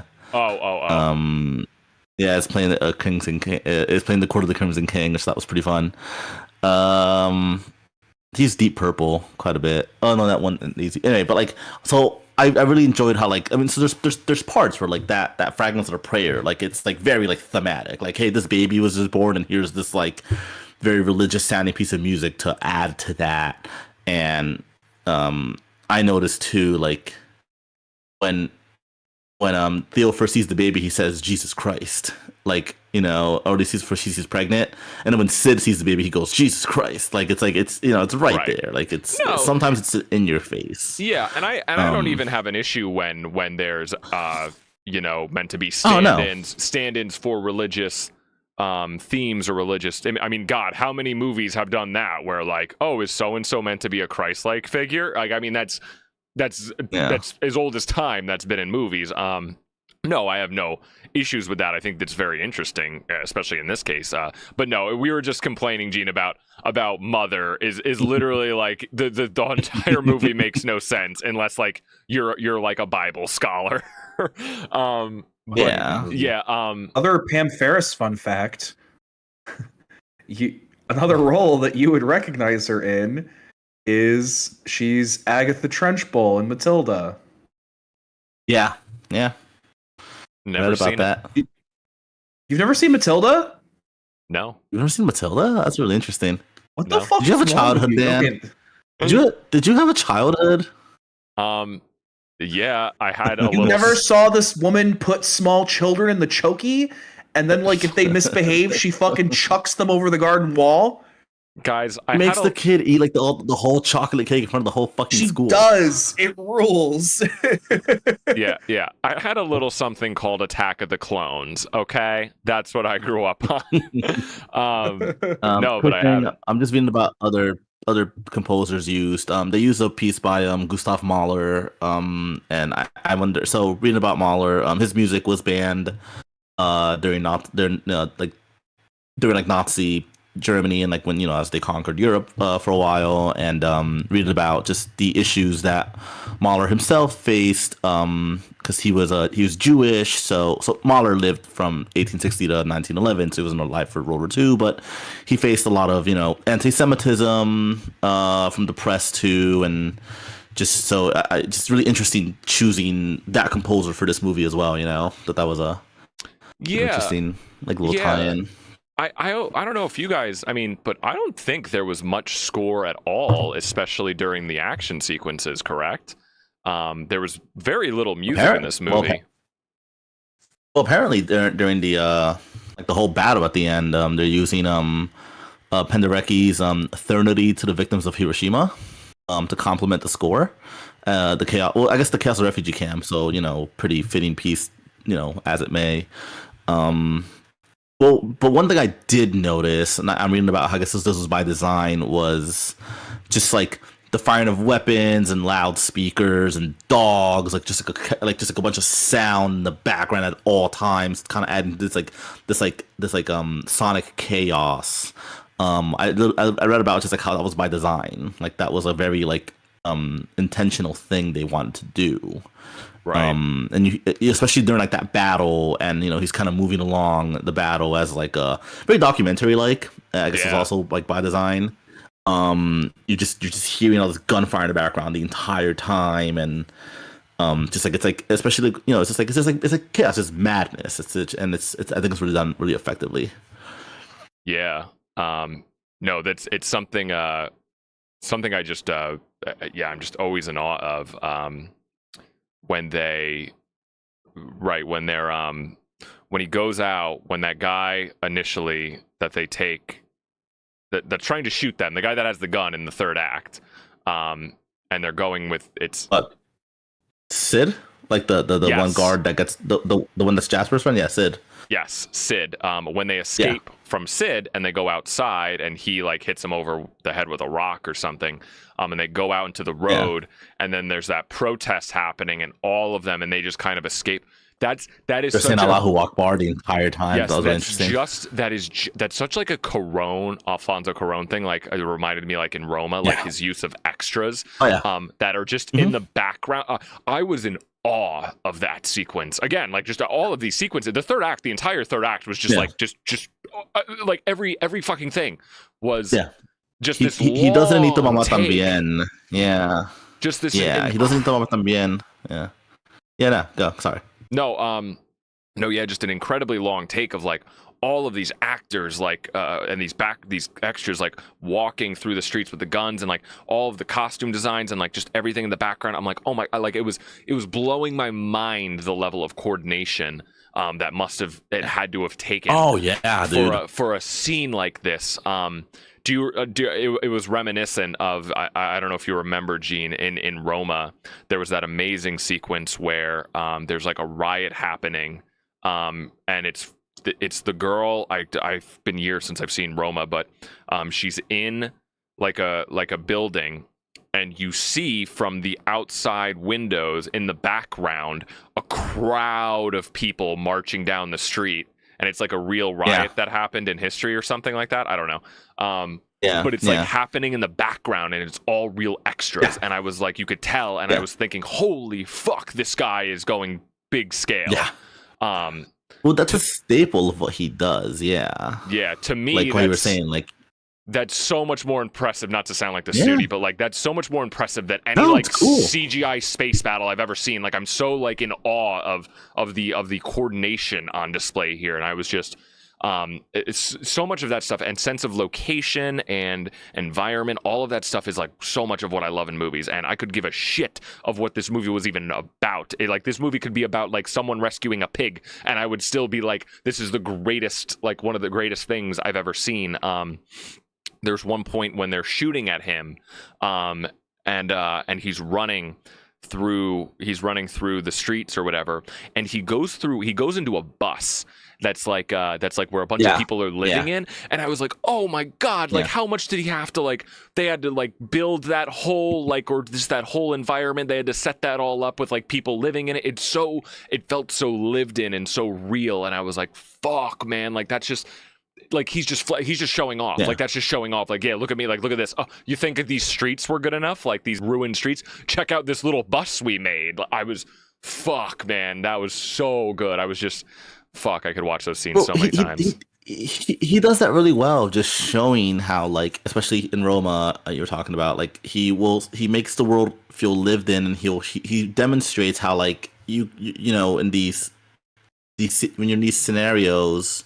Roma is a really good example of that. Like all this stuff is happening in the background. It doesn't really affect the family as much because it's not like they're just living through this time and this is happening around them, and it has like an abstract effect on their lives. But these people aren't like they're not people who are gonna change the policy or affect the policy. And this movie shows that really well too. With like the scene when they're in that one like second or third floor apartment and they're looking down and you see all the soldiers and tanks going by. Like it's very evocative, like real world things. Like, like these things just happen around you and you're just trying to survive in them. And so they show that, I mean, I think it's really effectively done where the rebels take the baby and they run into this apartment building, and then this tank's just firing into the fucking apartment building, and these people are just living in there, and they're just now like have the misfortune of being caught in that crossfire, and they're getting gunned down, and they're just, and they didn't ask for that, but they're just caught in the middle of this battle. And that's what happens in war. It's what happens in these war zones. And it's just, these people are inadvertently dragged into this conflict, and they're just trying to get by, and again, they're there because they're replaced there by this oppressive government in the first place. So, and Cuarón has always been very good at demonstrating that, in my opinion, just like, just showing what it's like to just like, you're not a main character, you're just a person, and this just happens around you and affects you whether you like it or not. Right. That bus scene was incredible. I'm glad you reminded me of that shot from outside of when they're in the apartment, and then you get the view of down in the street, and then you see like people climbing on the window or on the roof, and it's not even like it doesn't even affect them. It's not even, but it's just it's just it's just going on around you. For lack of a better term, it's the world building. It's like the best world building I've ever seen. And exactly, and then and it affects you in like small ways. Like they're trying to cross the street, but there's this Islamic rally going on, I guess. But like, this doesn't affect us. But we, we have to get by, And you just, all right, I guess we'll just. I'm sitting there, I'm like, I would just started just chanting Allahu Akbar as well, just to get by, right? And like, just like, I'm one of you guys. Yeah, right. So, no, for sure, like exactly, like that scene. And there's that one scene where that woman's on the street and her son's like been murdered, and she's like holding him crying, and apparently he took that from like an actual like real life like shot that he saw. Like about I have to find it real quick. Jesus Christ! These are just things. Oh yeah, he talked about Bosnia, that. Wasn't it? Yeah, I think it was Bosnia. He basically like just took like shot for shot like this actual visual of this woman who was holding her dead son, and he saw like something that happened in Bosnia because. Read about the Balkans one time and the breakup of Yugoslavia. It's bad. It's really bad. He really is. I see Remington making a face. No, but but you're right. He really is one of those filmmakers where you believe that everything that you're listing off that we wouldn't know otherwise, these little small tidbits and the reason for this music and the significance of this, you believe that he really put all that detail in like purposely, and he really everything was meticulously done. I feel like there are a lot of filmmakers where they'll act like every little detail was intentional, but just from looking at the product on screen you could tell Cuarón is like, he's legit. Like, I believe every little thing was this painstaking detail, like this rock that was on this ledge in the corner of this frame was from a poem that I read and based off or some shit like that. Like, I'm like, yeah, I believe it. Like, it probably makes sense. Yeah. Sorry, Remington. So that shot is referencing. Sorry, that shot is referencing La Pieta most of all. I don't know if you know what that is, Remington. I'm pretty sure you know what La Pieta is. I think. No, go ahead. So it's a Michelangelo sculpture. It's Mary holding the corpse of Jesus after his crucifixion. Yeah.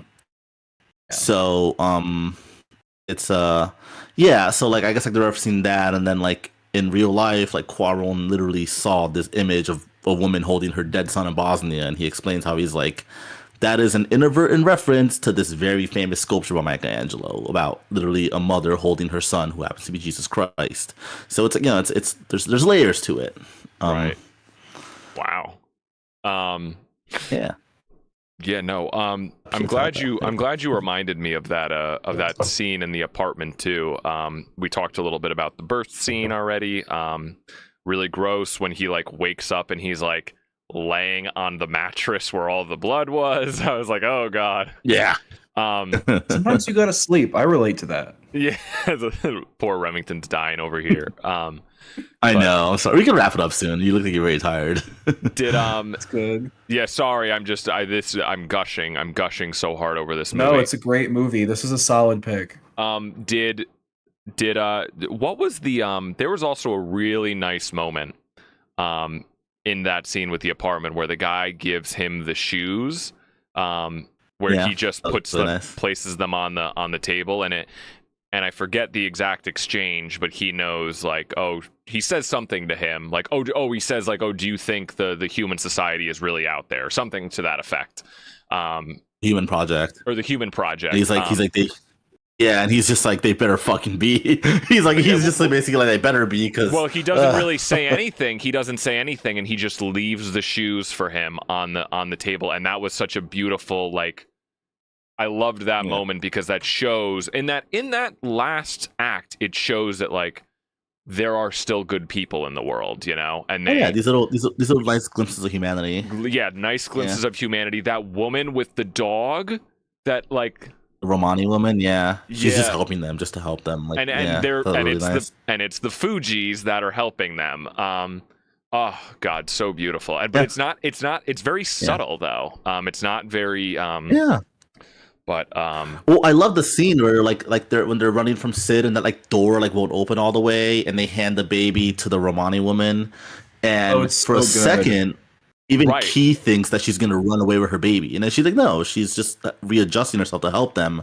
Like, it's constantly pulling the rug out from under you, because the whole movie you've seen just people being terrible to each other. And it's like, no, like, these are people who just want to help each other. Like, and I mean, in that situation, like the Fugees, like, you come together. Like, it's all these people, it shows there's German people, Italians, Romani, from all walks of life, but you all just come together because you're in a situation.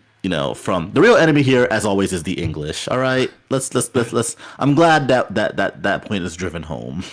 The real enemy is the British government once again. Pull the string on the back of Gene and have him say, "Let me tell you about capitalism." What were you Shout out to Peter Mullen.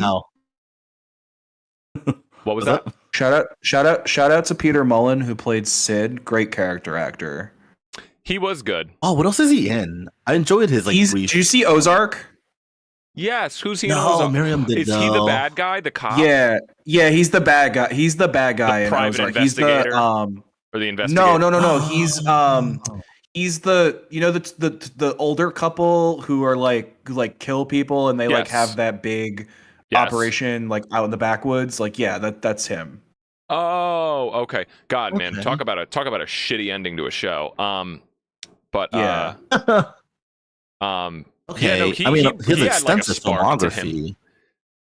Yeah, He's an extensive filmography. I'm looking, and I Yeah. mean, yeah, I really enjoyed him in that. I'd love to see him in more. he had a little spark to him, like a lot of pep in his step, a little bit of energy. And that was something I was also going to bring up too. I'm so appreciative. Something else that makes this movie fucking amazing is even like all the characters had some identity or glimpse of a personality to them. I love Key. I love the actress who played Key. She she kind of had like a real, like, she wasn't just like the woman in peril that he's helping. She had like a personality to her.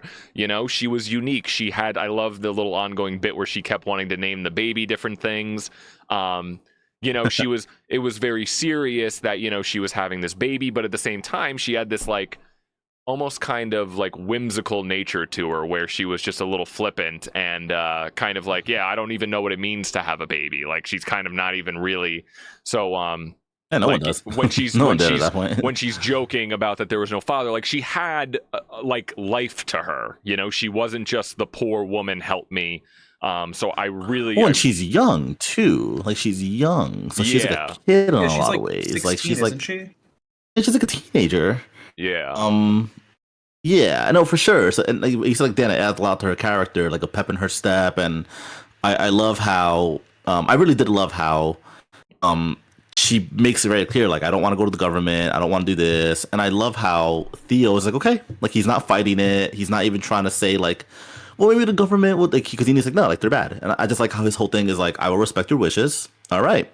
You know, I thought it was really well done. Again, I feel like a lesser movie would have maybe had a point where the protagonist just kind of has like a second act like breakdown and just like wants to give up, but you never really see that in Theo. He's just like, you know, I mean, when they're on the boat, he's like, what a day, huh?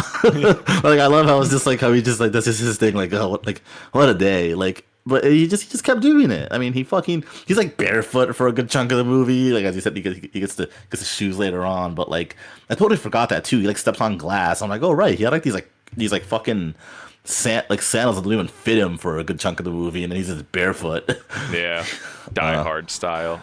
Yeah, right. It's just like, what was that? I love that they didn't subtitle the Romani woman. Yeah. I like the feeling of that like disconnect that it creates because you don't know what she's saying. I like that touch. That's true. Yeah, that is right. It does add that. Yeah, the disconnect of the you don't understand what she's saying. And even shout out to again, just such a testament to the set design and the world building in this movie. When they go into like that cool little tunnel where she gives them the boat, like it's even set up like there's like this whole little setup on the ledge where it looks like that's where she lives, and she has like all of these things, like a little box, like a little like shelter set up for herself. That is such detail. Like, another movie wouldn't have done. Like, I wanted to just like walk around that set. I wanted to look at that. Like, wow, like she has her own little hideout here. They didn't need to do that, you know, but fuck, no, they didn't. Yeah, it adds so much. I mean, fuck.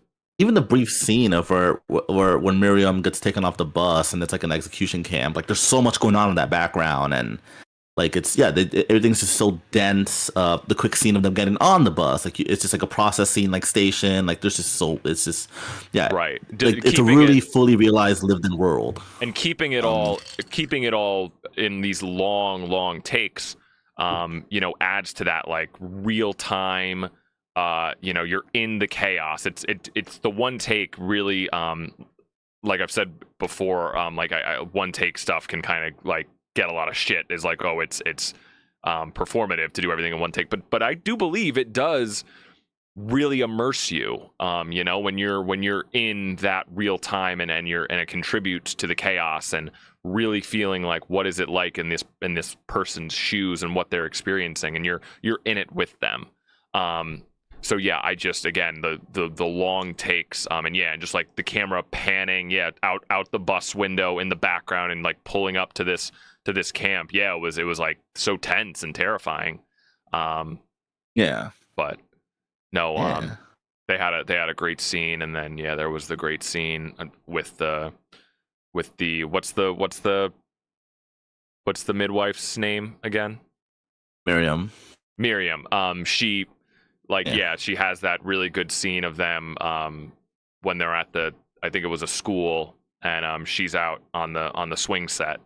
Yeah, and oh god, yeah, like that she was there for the beginning, but now she's gonna be there for the end. Yeah, and then she sacrifices herself and is doing like a prayer. Yeah, real terrifying stuff. But Let's go and talk about just quick, like, I mean, I don't know. I think the only weak thing for me was the fishes. Like, it got to a point where they're at the refugee camp, and I'm just like, how are they gonna incorporate the fishes? And it's just like as they're walking through, they just pull up and they're like, all right, hey, we're here now. We're gonna take the baby. I thought it was a little weak, personally, the way it's set up. Yeah, that part was rushed because it was all because like part of the in the act towards the beginning of the movie, they're kind of like, how are we going to start the revolution? How do we do this? It's like a thing they haven't come up with yet. They're still working on their plan, which is why their idea was to have her have the baby with them so that they can use the baby to get people to rally around it. But then they lost control of the baby, and then somewhere along the line they were just like, guess what, we're doing the revolution now. And so for the main characters, it's just like, crisis update, the revolution has started, and everyone's shouting Allahu Akbar. It's like okay, like yeah, but it was still cool. Yeah, it was. Yeah, I get what you guys. I agree, but I don't. I'm like, I don't fucking care. You're right. It's rushed too because like the audience, all we get is Sid saying like, like I heard that a hole was blown on the wall and that it's not about Fuji's getting out, it's about fishes getting in. We just quickly get the exposition of it, and then it's so. I mean, so I was thinking like, okay, so how are the fishes going to tie into this climax of the movie? And then it's just like that. That's how it ties in. And then they just in all of the fighting in rubble, like those same guys, the whatever his name is, the black guy and the white guy with the dreads, like just randomly pull up on him like in the street, like haha, we found you again, Yeah. And then you get very like movie, like you get very movie coincidences. He's like, he's like don't do him now, wait until around a corner, then kill them all. And then it's like, oh, as they're about to die, oh, surprise, now they're being shot up by other people, so they can't kill them. But like, it was so it gets a little more like done. It's done exactly. The presentation makes up for it. Right. I agree. And this is my own.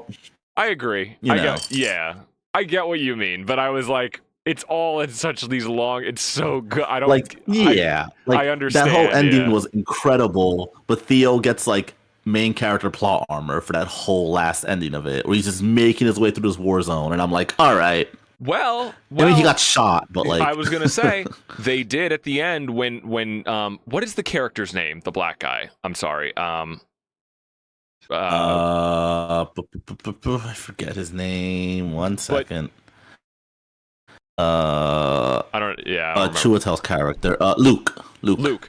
So when they have that final standoff with Luke, and they just start walking away from him, and he shoots at them. Yeah, that was great. And they do have one moment where Clive Owen like goes against the wall, and I thought to myself, wait a minute, how did he not get shot right there?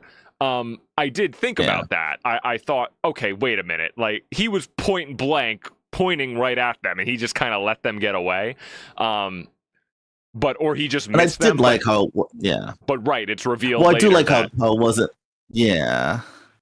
Well, and I also like how it's not like a typical like action movie ending where like Theo kills him because he's the bad guy. It's just like he's like, nah, man, I'm just trying to get this baby and get the fuck out of here. And then Luke gets blown up by a tank. Right. So it's done well, like you were saying. Huh? Luke is a great character too. Oh yeah, it was fun. I was gonna say because I really liked in that earlier sequence when they get ambushed towards the beginning of the film, the like misdirect of how when they're ambushed. I don't know about you guys, when I was watching that, I was just like, doesn't one of you have a gun? Like you were trying to move her in secret. Did you come unarmed to this? Why aren't you firing back, and like no one does anything until eventually they get like stopped by that cop, and then Luke like kills the cop, and then like you Right. learn the reason why is that he was in on it. That's why he was not shooting back at anyone who was shooting at them. Yeah. And then he didn't use his gun until he had to with the cop. So I love that, like, one, it is like a little bit of a misdirect, and then two, it like fits into his character that like, oh, he organized all of this, so this is him like working that out. So Yeah. That's true. I didn't even think of that. Yeah. I did think of I remember I did think like before they reveal it later on, I did think like, wait, why didn't like Luke try to fight back when they're being ambushed, and then you find out why. Yeah. But so it's really well done. I mean, yeah, it's definitely a good movie. Like, it's a good movie to like kind of show someone like presentation can be so good that, you know, like the small little minor plot holes or plot conveniences, like, it doesn't matter. Yeah, because you it's guys presented are in a very, you very guys good are way. saying all that, and I'm like, yeah, that does make sense. Yeah, you're right. And then I think, I don't fucking care. But exactly, it was done so well. Doesn't bother me at all. But yeah, no. I feel like there was one other thing. Even God, man, even the not to just jump in, but like that scene where they escape initially from the fishes, when he has to roll the car down the hill, and like, Oh, dude, that was so tense. Holy shit. one take, and oh my god. and see, but in these scenes, do you guys know no music? I love that. It adds, it's like it feels so in the moment. No, the tension is all in what you're seeing on screen. Like, yeah, it's like a stealth mission, like a video game, crouching behind the cars, there's the guards, and then they just have to get into the car and roll it down the hill, and just by like the skin of their teeth get away, man. Oh, it comes back when he's getting in the car. I'm like, you gotta jumpstart the car. Like, they tell you. Luke tells you. Luke says it to them. Like, don't like leave it like at the front. Like, don't block it. You have to jumpstart it. Oh, and right. Theo, I don't know if you caught that. When they first get to the compound, Luke says like, oh, like in British, he says to the effect of like, don't block the car in. When he's to the point when he said jumpstart, I'm thinking like cables. I guess maybe in England it's different. I don't know. And that comes back later on. Like, and I love when that happens. Like in a movie, you know, you get a nice resolution. But like Theo doesn't remember that. But it's so as you get in the car, I'm right. Huh? No, But- right. Go yeah. yeah. But it's so Theo doesn't remember that. So as he's getting in the car, I'm thinking like that car's not gonna start. yeah, I didn't even catch that. Like, it's not even something. It's not a setup that's pointing to itself. But No, exactly. yeah, It doesn't insist upon itself, Dan. Yeah, It it doesn't insist upon itself, Lois. But it's not even. It's not even. Even if the car started in that scene, it still would have been tense as fuck because the guards were right there.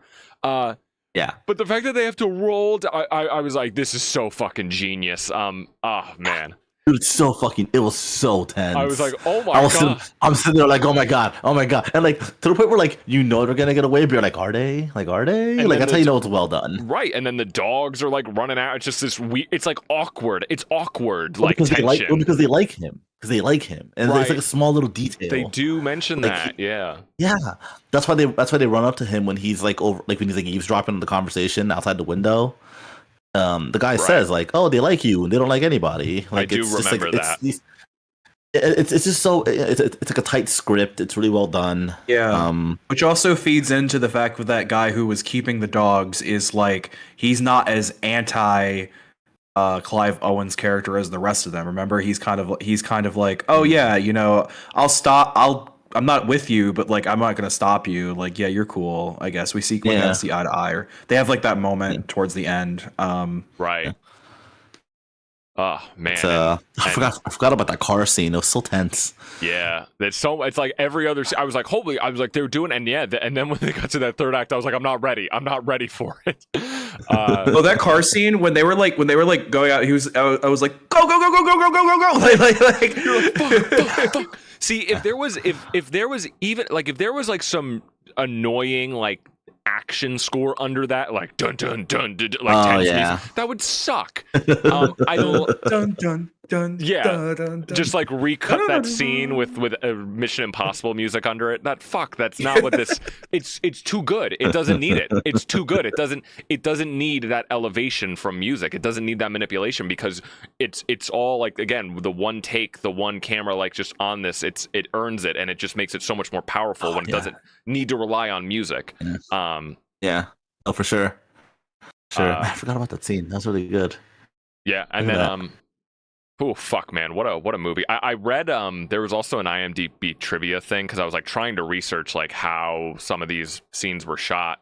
But there was like a trivia thing where basically I guess one of the hardest scenes in the movie to coordinate, or the one that took the most planning in was the original interrogation scene where they kidnap him. I read that too. Yeah, I read about that too. Because Corona is such a fucking psychopath that the newspapers all had to be custom that they had on the wall in that room. They had to they literally wrote legit newspaper headlines for that entire wall-to-wall room. Oh my god, this is why movies, man, are just so this is like a cultural artifact, this movie. Fuck. I love the bit. I thought it was so funny. So they kidnap him, and then they're talking to him, and she just goes like, "It's me, it's Julian." And I'm like, "Why are you wearing? Why even wear a mask, right?" There's like a fun little thing. It's waving at his roommate. I think it's like a me fun little thing. Like when it's like, okay, interrogation's done. They have to just mask him again. Yeah. It's like I love when movies do that. Sorry, we can't let you know where we are. So just but they never do it nicely. I feel like Theo would have been like, no, yeah, I get it. They're just like, all right, just fucking grab him. That was. Then I expected them to just half expect them to just punch him for the hell of it, just because to keep up their. That makes me think of that thing you mentioned, Gene, about when they have to put the bag back on because you can't see where we're going. That was a big thing in the show Narcos. Where every time you would have Pablo Escobar had his personal lawyer that would try to so every time someone went to go visit Pablo Escobar at his house, they had to they literally would just hand them the bag and be like, all right, put the bag over your head. They would hand it to people after a while. They just knew that after a while. It's also a thing in Emilia Perez, like an ongoing gag. Right, I just forgot because that movie's fucking shit. Well, not according to the Academy, Dan, when it wins Best Picture. Remington, I didn't tell you this, but when I was watching Emilia Perez for the first time on Netflix, in the first 10 minutes, I texted Gene and I was like, this movie's fucking batshit insane. You got to watch this movie. And then I texted him 20 minutes later and I was like, actually, no, this movie kind of fucking sucks. Yeah, I could probably it's probably not that long ago, but yeah, no, legitimately, Dan started off oh shit, I'm gonna like this, and then not just a few moments later, never mind. I had that moment where I was Dan, this movie's insane. Parentheses good. Dan, this movie's insane. Parentheses bad. I like the batshit schlock, and I thought, oh, this is batshit schlock, and then or not schlock, but it's going for a big swing, and then 30 minutes into the movie, I was like, wait a minute, I think this sucks. And then, it's not great. No, I do think it's a big swing, but I don't think it's good. And also it's problematic. It's problematic as fuck, guys. But yeah, no. There's a whole song about gender reassignment. That song, we can't be playing that song in the year of our Lord 2025. I get it. It's supposed to be provocative and jarring, and it's kind of, but no, it's not. This ain't Everything Everywhere All at Once. No, it's not. It's not Hot This is Dog. Jacques Audiard saying, the Mexicans, they are the transgenders of the Latino community. No, yeah. God. Oh boy, what psychopaths. Oh my god. Holy shit, that was good. Smoking a cigarette. Many parallels, Ja. Many parallels. Yeah. Hold on. I have to. Oh god, I wish I knew more French off the top of my head, but I don't. forgot what I was gonna say. Yeah, I mean, You and me both, mon ami. and we already It's kind of we already pretty much touched on the ending with the ending, like when they walk through, and all of the soldiers like stop and let them walk through, and it's kind of this beautiful moment. And yeah, there's like the parallels with like the Christ figure, but it's so good what like he walks out and all the soldiers like they do ceasefire, and like yeah, like you said, Remington, it's like the World War, like the ceasefire day on Christmas. It was kind of like that. And yeah, and it was like, and it definitely, there's no way it was absolutely intentional. That then like an RPG just fires off, and it's like it's comedic. No, damn, that shit was. Oh man, that was so funny. It was so good. I laughed. I was like, "Oh fuck, that was hilarious." I laughed. I laughed too. I thought that was so funny. That was like you said. Yeah, it's absolutely meant to be intentional. Of the absurdity of like, yeah, then they just go right back to fighting. It's the RPG and how fast everyone just immediately starts lighting up that window. Oh yeah, that's right. We're in a war. Yeah. And I'm thinking too, funny. like. And well, like something that stood out to me is like no soldier tries to tell them like get out of here, come on, like we'll eat. Like they're just like immediately ignoring the baby. Oh fuck, that was good. Yeah, that moment. This is like peak. This came out in 2006. This is like peak COD era. And so like it has like a kind of like a COD sensibility of someone being like, "Oh shit!" and like just like instantly goes through the RPG. Like, could you imagine like Corone was like in an interview, he's like, "Yeah, the third act all came to me when I was playing in Rust in Nuketown. Like he's like, I played Call of Duty and then it all just came to me. I knew where my movie was. No, but I don't know. I think only other. I think just I'm trying to like cover all the bases. I think we touched on pretty much everything. Really good use of. I think there's other movies we could probably think of that have done stuff like this before, but really good use of world building too, with like the use of billboards and advertising and like seeing what like is on the screen, like the advertisements for. I think there was a lot of like, oh, if you holding a refugee is against the law, or there was like advertisements for like I think it was like ads to kill yourself or something, or ads why not to kill yourself. Oh, the quietest stuff, yeah. So like that was that hit thing that Michael Caine's character had, because if you live in a world where there's no hope, that will make suicide more common. Right. Basically. Yeah. Very, very interesting stuff. And then anything I always love like when movies take place in the distant future, how they handle that. I think for the most part pretty good. No use of cell phones, but I don't think there was really much of a need for cell phones. There should have been more vaping going on. Actually, I think should have been missed opportunity. I'm gonna recut the movie and just add vapes in everyone's hands. Yeah. So like Quaron's whole thing in making this was that he called it like the anti-Blade Runner, which is like he didn't foresee society advancing very far, like technologically. And so like, when this movie was being made, like, yeah, cell phones were a thing, but the smartphone didn't exist yet. Cell phones were like very basic. They were pocket sized at that point in the 2000s, but they weren't, and they were increasingly more common in replacing the pager, but they didn't have all the bells and whistles that a smartphone does, And so like, if that's what you're envisioning, projecting that 20 years forward, that's your technological landscape is going to look very different. And I think that's very interesting actually, to think about it on like a production design level. Because like the text he was reading, it like the whole thing is meant to be like a late capitalist hellscape, which is also again why the film is like very legible to us in 2025, with everything going on.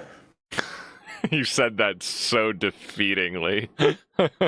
I just need to go to bed. I know. Yeah, we can wrap it up. We can wrap it up. Much, I think we've talked enough about the movie. But no, that was pretty much all I had. Just I like the little. I just like the little touches of what they were looking at. I did like on the car, like the speed when they the only thing that I noticed that I thought was kind of cool, like futuristic wise, was It's like impact on the bottom right. Yeah. or yeah, like on the That's cool. windshield, it had like projected Yeah. graphics of like the speedometer or whatever. That was kind of cool. But Which cars do that in a way now? I don't know if you That's ever driven a true. car, like when like in the driver's seat, it projects onto it to the little, yeah. Like, Yeah. Like new Yeah, BMWs do that and stuff now. yeah, yeah, I've seen cars like that. Cool. I always find Yeah. that more interesting when a film like will be like, oh, 20 or 30, 50 years in the future, like what is it where it's still pretty much the same, but what small details are different. So Yeah. Come from the distant year of 2002. yeah. No, yeah, this was absolutely a fucking amazing movie. I'm shocked I haven't heard more about it. I think it's a fucking masterpiece. I can totally understand why Cuarón doesn't have a ton of movies. But God, when his next one comes out, holy fuck, is it gonna be an God, event? I was shocked to realize he hasn't done it since 2018. But so Dan, what's your score? How many stars do you give it?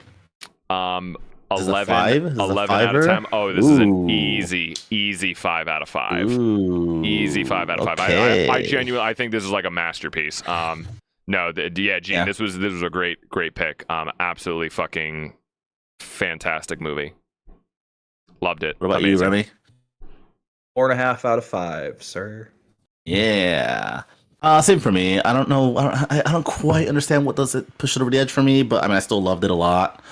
4.5 out of 5, baby. How did you guys watch it? I watched it on Peacock. It's on Peacock. I think that's how I watched it too. I think my thing Dan didn't let probably me. rented it. Mine didn't let me watch it on Peacock because I needed to have like Showtime, I guess, too, which I guess I didn't have. I don't have Showtime. What are you talking I about? don't know. I watched it on Peacock. I don't know. It didn't let me watch it, but I did. Yeah, I ended up just renting it. No, yeah, but I guess the one last thing I'll say is, yeah, one thing that I'm always, you'll guys will hear me just throughout my channel and on this, like, hear me talk about this. But yeah, I am just such a stan for when a movie has a great location and a great sense of place and a great environments. And so yeah, all the cinematography, all of the world that this built was just what really set me over the edge with a movie like this, just establishing what the world that it's operating in. So yeah, that is like, that was hitting all of my buttons to the max. So Okay. Yeah. All right. Well, I like it. but yeah, cool. Dan, is it your pick next?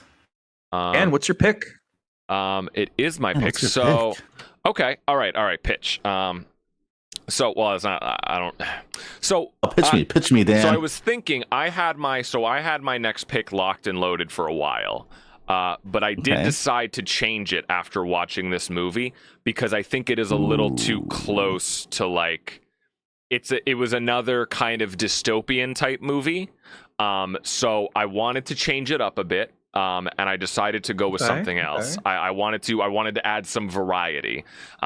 So I didn't want to do something actiony. I didn't want to do something comedy. And I wanted to do something a little bit older. I was trying to think of what's something that's what's not from the early 2000s because I feel like we can. Thank you. That was my coming complaint. That was my just from what we've done, which there's so much great stuff to pick from. So I'm trying to change it up a bit. And just like I didn't want it to be too similar to this movie. So this is a movie that I decided to go with, that I will fucking kill you, Remington, if you've seen this before. Everything, you guys have the advantage on me because pretty much everything I've ever seen is logged on Letterboxd, so you can check. But no, this is a very well beloved film, mostly within cinephile circles. I've seen the first 30 minutes of it before, full disclosure, but I've never finished it. I've always liked it. So I want to watch this movie for the first time. It's a really well-respected movie from a director who has done... this is probably his third film that people would consider a classic. And this is... So what we're going to be watching, boys, for the month of February, and oh, let me lead. Sorry, a little bit more lead up. So in the world of 2025, as you know, I am someone that is terminally online. I consume a lot of content in the alternative media space, and one of the biggest things that we see going on in today's day and age is the corruption of media, and how even in alternative media, it was once seen in the early 2000s, in the early days of the internet. The rise of YouTube and new media was meant to be this great thing, but what these past few years have shown us is that new media, independent media, is just as corrupted as legacy media, if not worse. See Tim Pool and Tucker Carlson and Dave Rubin all like literally getting paid by Russia to spew propaganda. Yeah. So I've been really thinking about like just the dystopian new media that once was promised, and so what we're gonna do with this movie is we're gonna go back to the media environment and what that's like, the sensationalizing of the news, and how that's always has been a thing. You can see the seeds of where that started to be exploited in this movie of sensationalizing the news for viewers and clicks and whatnot. So what we're going to be watching in February is the 1976 movie directed by legendary filmmaker Sidney Lumet, Network. Network. Okay. I've never heard of this movie. Okay. I've heard of it, and I have not seen it. So there you go.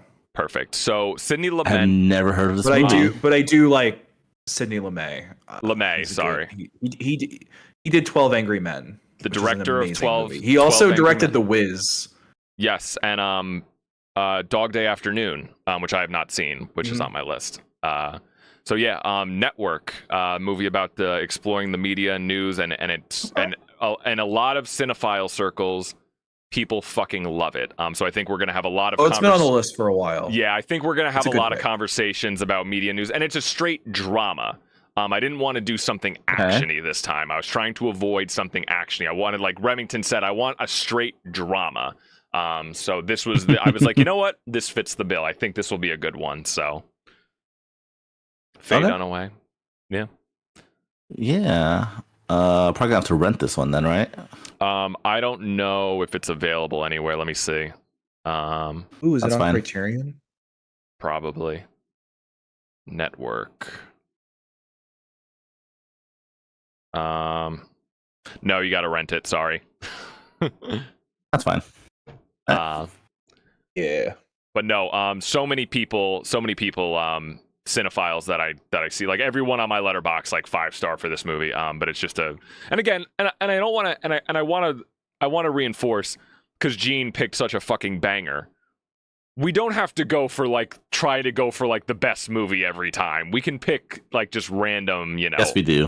Yes, no, we do. Don't. No, we don't. Yes, no, we don't. do, Dan. Yes, we do. And I wanted to watch the movie. I did not expect you to love it so much. Yeah, no, I really did not. I thought you would enjoy it. I didn't think you were gonna fucking love it so much. It's true. To be honest. It's true. The problem is that none of you have managed to top my pick of Fritz the Cat. That's the problem. You all have to get up on my I need to. in terms of your. I'm gonna start a. I'm gonna start a letterbox list of all the movies that we recommend, and I'm gonna rank them and see where that goes. Do that. Do it. Yeah. So all I right. have us watch Super Troopers one day. Oh God. I'm gonna get mad if you do that. All right. So cool. It's a cult classic, Remington. No, it's I fine. do. You can watch whatever. I don't. I do like Super Troopers. But yeah. Yeah. Thank you guys for another great ep. It's always fun to do these every month. And discovered a great new movie. So fuck yeah. Patreon.com/Dan Ivy, everyone. Thank you all for watching. Subscribe to the channel. Follow everyone on Twitter and whatnot. Yeah. Or not. We should stop using that app. Or not. Yeah. Don't follow him at all. Never do that. Never. I'm on Blue Sky, and I'll be on the new Chinese, what is it, Redbubble, or whatever the hell everyone's doing now. Red Note. Red Note. Find Dan Red on Note. Red Note. Find me on the Find me on the Death Note. Fine. And We're gonna Find own their it. censorious government by teaming up with a new censorious government. yeah, we'll see. Find the radicalization of Dan on Red Note. In a week, he's gonna be posting pro-Chi and Chinese memes. It's gonna be great. I'm already practicing my Mandarin. Dan's gonna talk And about the starts working denying the class. Uyghur genocide. Yeah. Dan starts giving. Dan develops some strong opinions on Taiwan. Yeah. Yeah. I believe in one China here on this show. This is a one China show. Dan's like, it's not even a real Dan's like, country. Dan's like, we do own the Spratly Islands. China has unparalleled claim to Spratlys. You I can't have them. I get really aggressive all of a sudden. Like you mention Remington mentions Winnie the Pooh, and I like get activated like the Winter Soldier. Dan's like, nothing happened at Tiananmen Square. That man went back home to his family. It's true. All right. Well, this is a great one, guys. Oh God! Please sign out on that, please.